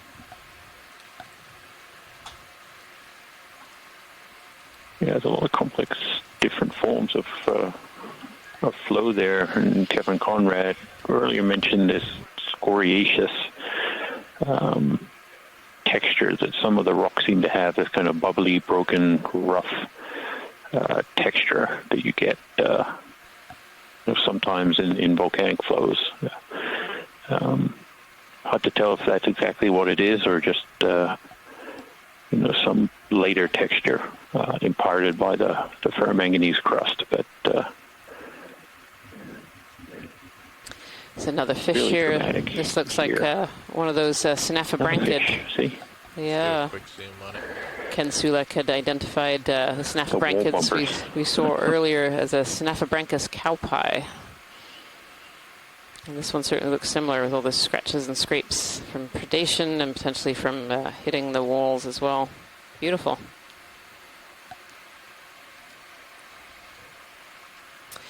It's interesting. I just saw a yellow coral on the wall there as we went by the fish. If we can have a quick zoom on those. This is something we haven't seen yet so far. Coming in on it. Oh no, this is interesting. This I think is a stoloniferous octocoral. So these are soft corals, those octocorals. But they grow on these things called stolons, these ribbons that often encrust over, looks like old branches here, and then the side of the rock, and under the rock and across to the side. Don't quite... I'll agree with your form of growth, but it's actually a zoanthid. Oh, it's a zoanthid.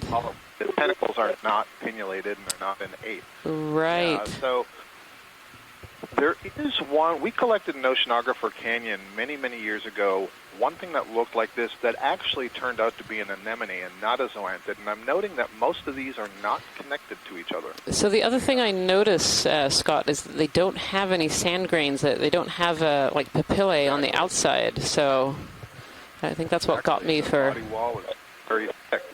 So I think they're anemones. Yeah. Clustered anemones. Clustered anemones.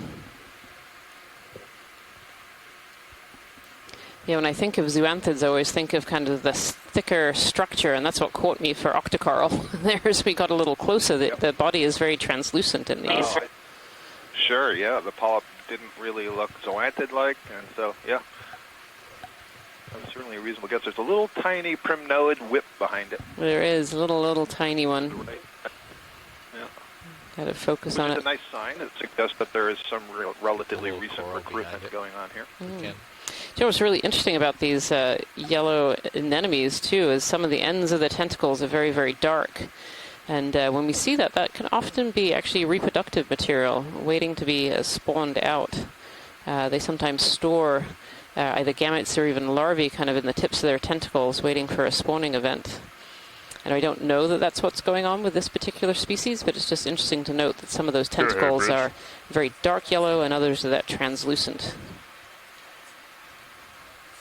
Yeah, when you're good, video. I'll have to look it up. I think the name of that, colonial anemone was... Pilots, you find one coming over 10 degrees to port. Thank you, Bridge is Scott. already enough. Thank you so much, pilot. Yeah, we're comfortable if you come over 10 degrees to port to a 200. Thank you very much.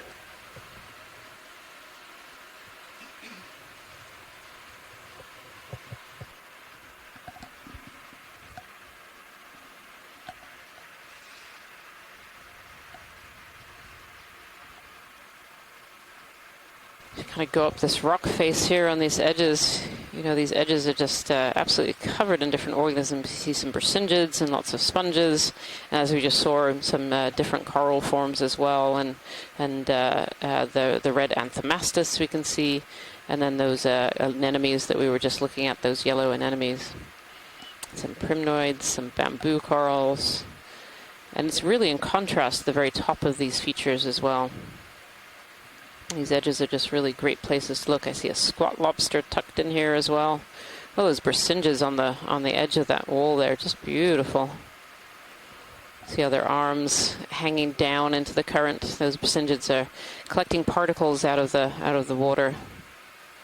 What a great overview of this feature.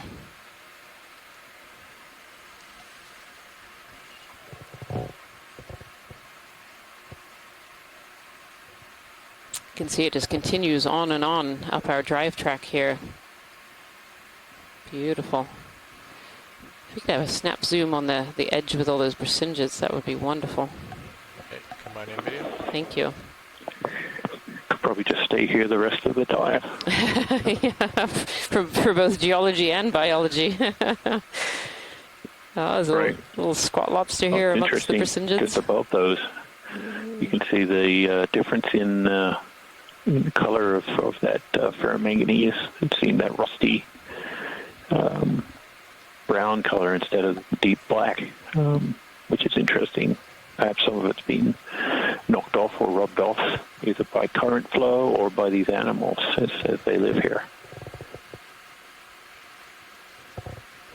Yeah, beautiful.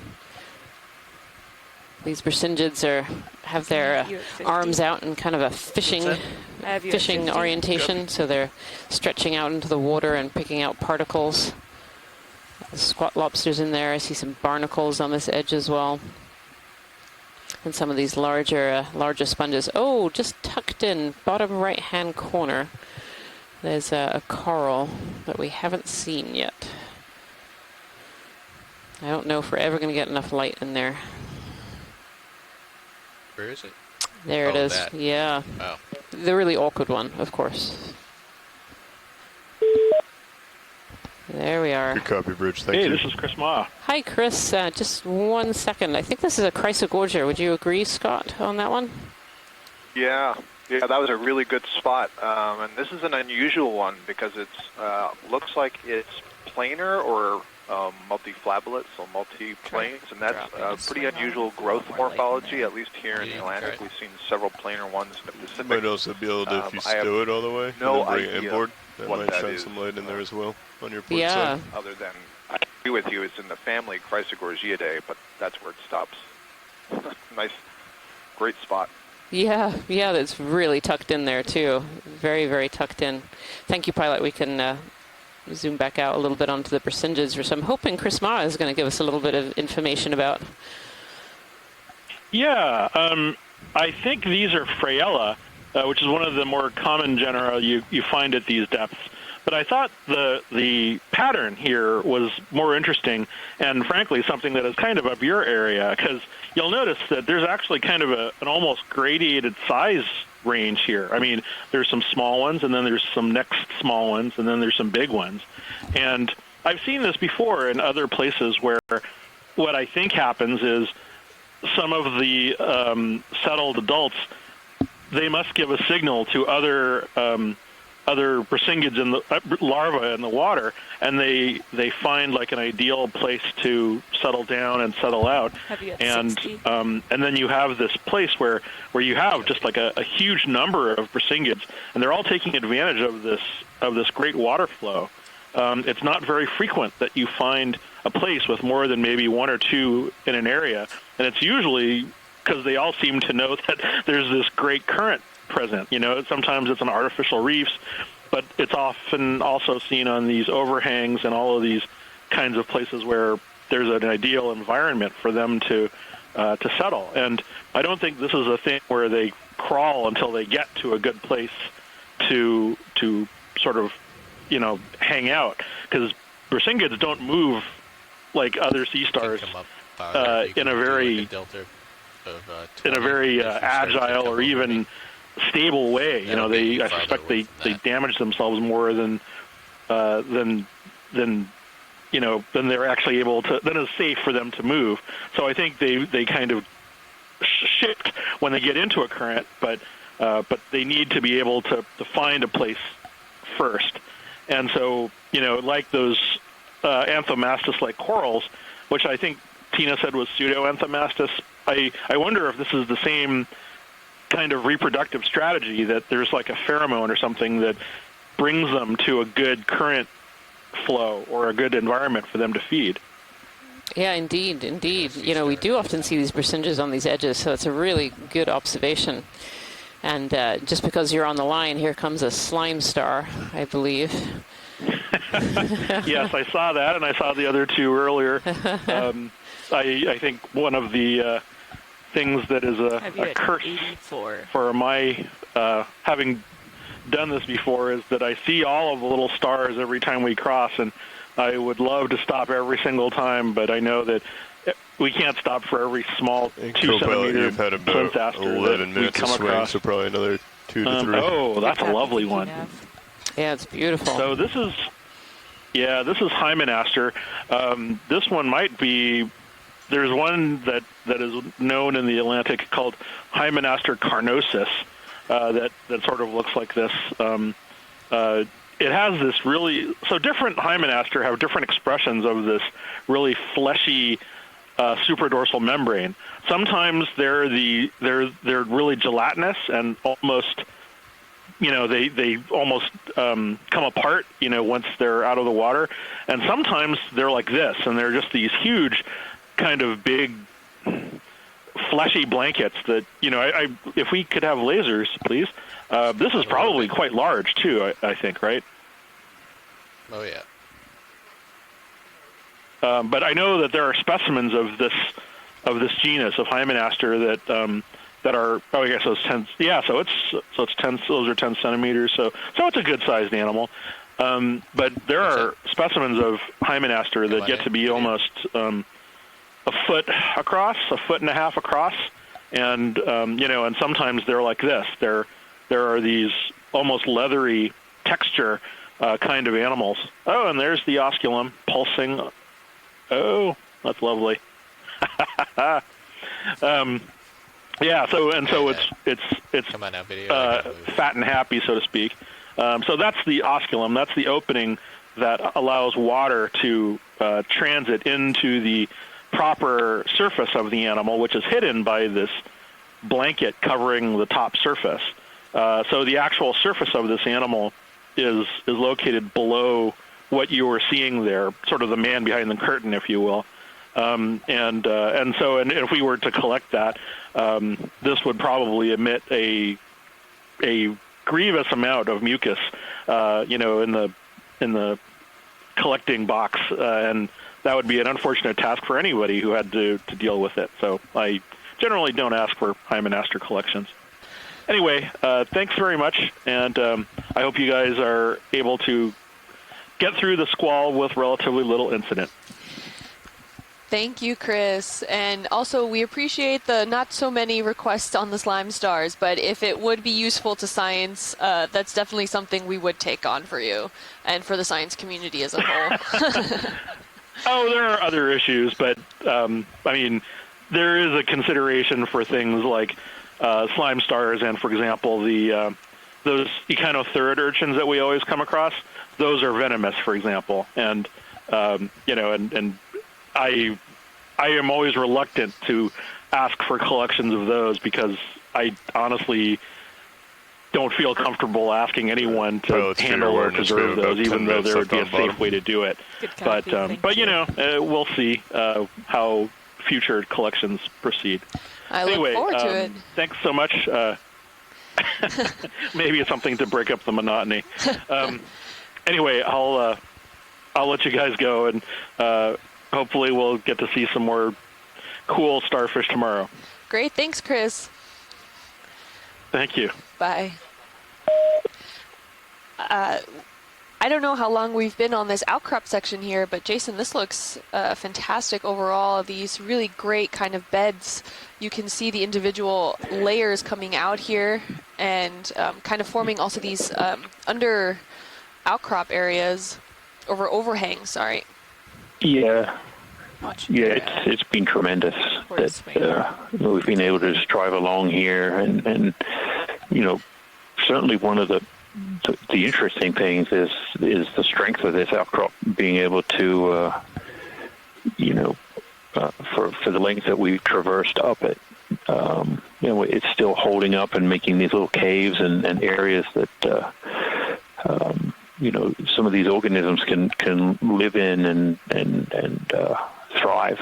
And we do see these these thicker, more blocky layers up the top, and then at the base it's good copy. Yeah, we just saw it spike up as well. More kind of low bait, smaller, maybe small pillows, but probably just low bait flow textures. Watch these. So it's a really dramatic look at the the construction of the seamount here.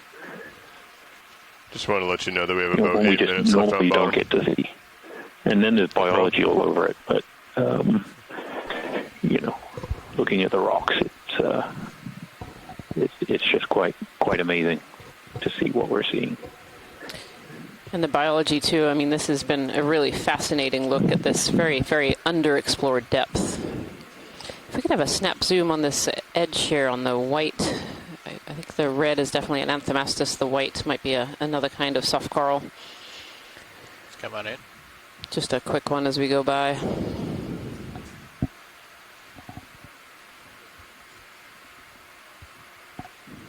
Those are interesting forms. Yeah, let's come on in tight.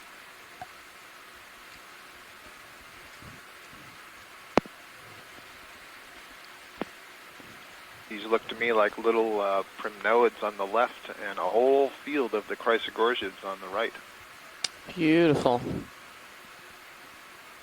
Yeah, you can just see those little tentacles, so primnoids below, and then I think that's a different kind of, maybe that's my stoloniferous shocked coral up top, Scott. Bit of both. Let's see. You may be, yeah, I think you found one now. There we go. There we go. I said it and it arrived. Pilot, if it's possible to go back out just a little bit and look over to the right. I think there were some more of those Chrysogorgia, and if it is, those are really unusual. Bridge, this is RVNF. Yeah. I think I'm wondering if these little See it primnoids. jump past 30. How are we looking up that there? Deep dive on Retriever Seamount at 3,800. Copy that. Understood. Let me know if anything goes wrong. Where we used very come on. small primnoid, same sort of size. I'll be interested to see what Les says. But if it is, that was a new species described by Steve Cairns and described in honor of Les Watling, Paraneurella watlingi.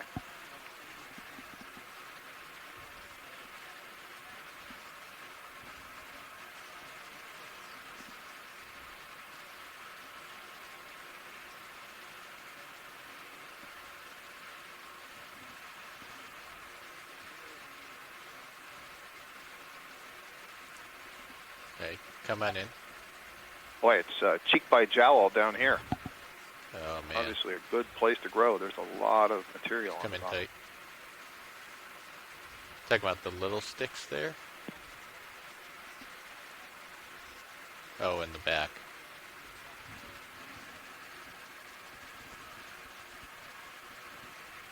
Yeah, I'm really stretched out here. Let me come back port. Come wide.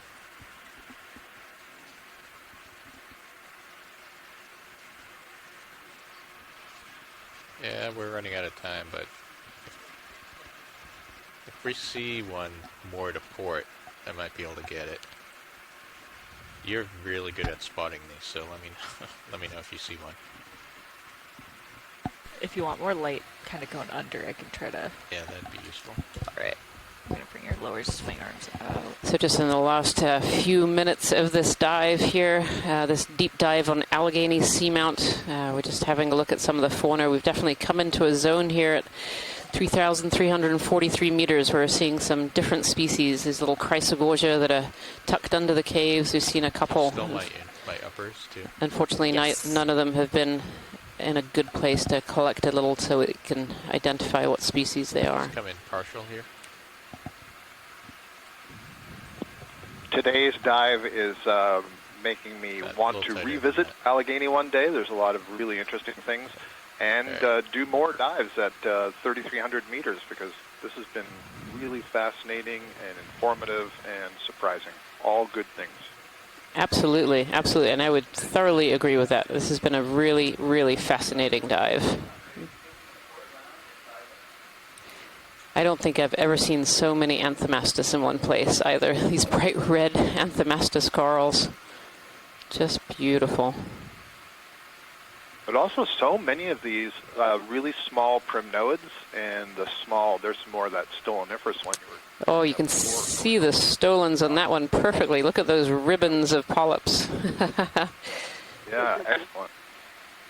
So many of these Anthomastus, so many primnoids, and that very interesting Chrysogorgia or Pleurogorgia, whatever that thing was. And I wonder, is this just a lot of recent recruitment, or is this the maximum size of these things? So let's come back in 10 years and measure the size again. Yeah, just beautiful. All right, just come on out.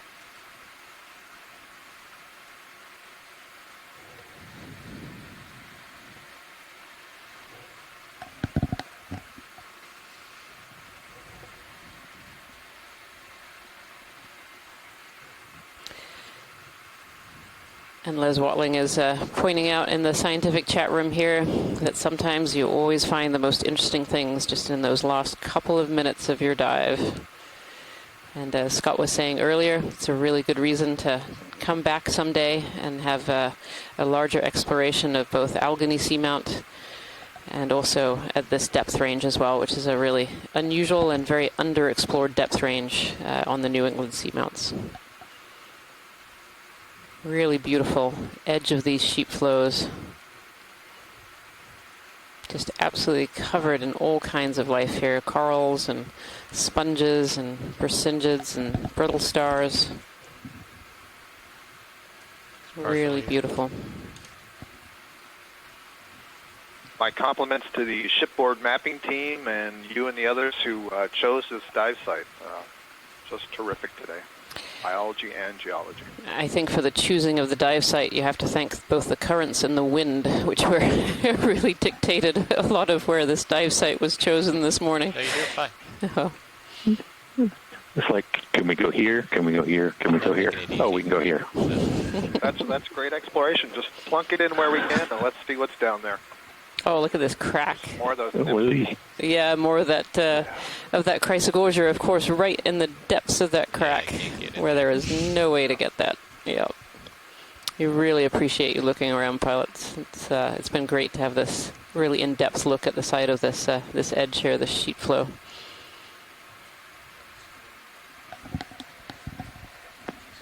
So what's our rock bottom? Off bottom is 31, so you have 2 minutes. Just that's when we need to start getting ready to come up. How much time after 31? When do we need to actually start ascending? 34. Okay.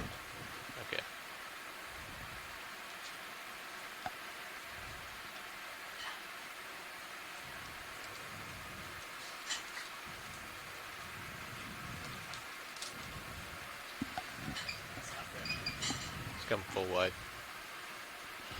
And even kind of away from the edge on this top here, there seems to be a lot more life as well. Lots of these sponges. And we can see these large bamboo corals is here, these sponges on stalks and some of the lower form sponges. And these bamboo corals, both as the single whips and also as these kind of forked branching colonies.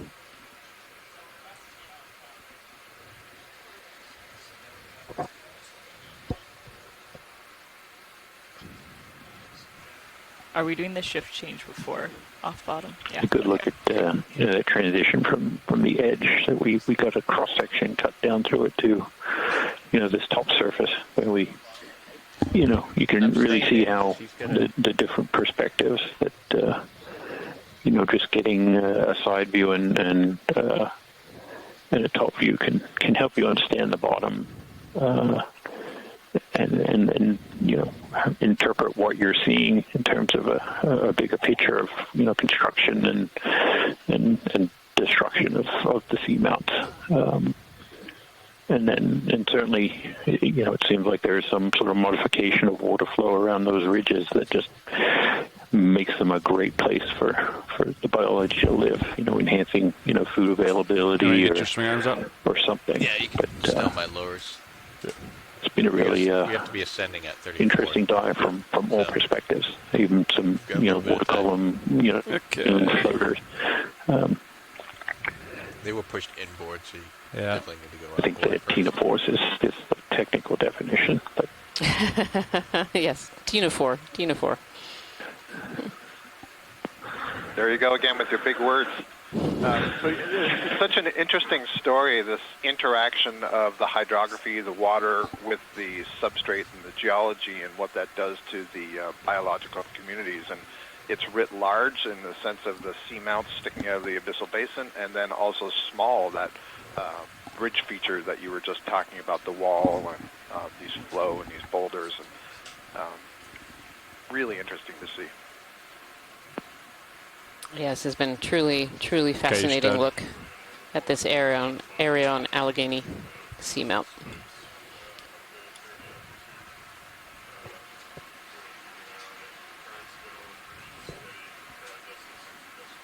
So you need to come, to port to take out that half turn? I go to starboard. You go to starboard? You go to port. Well, so the current's going to pull me to the south.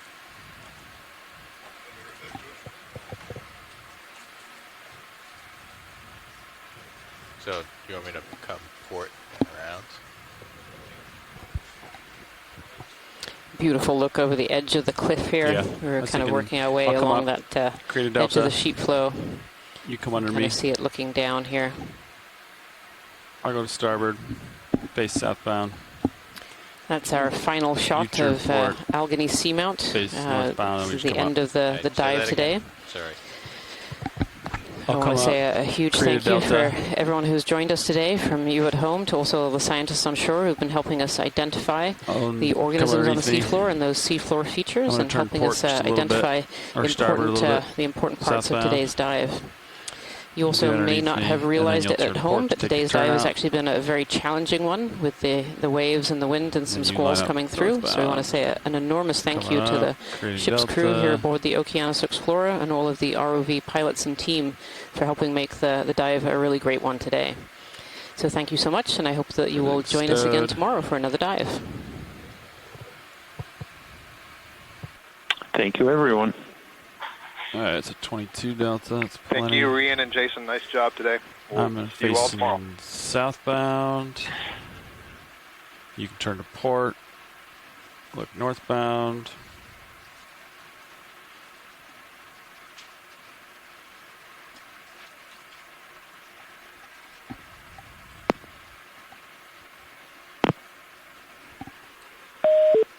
I'm going to bring blue view out all the way.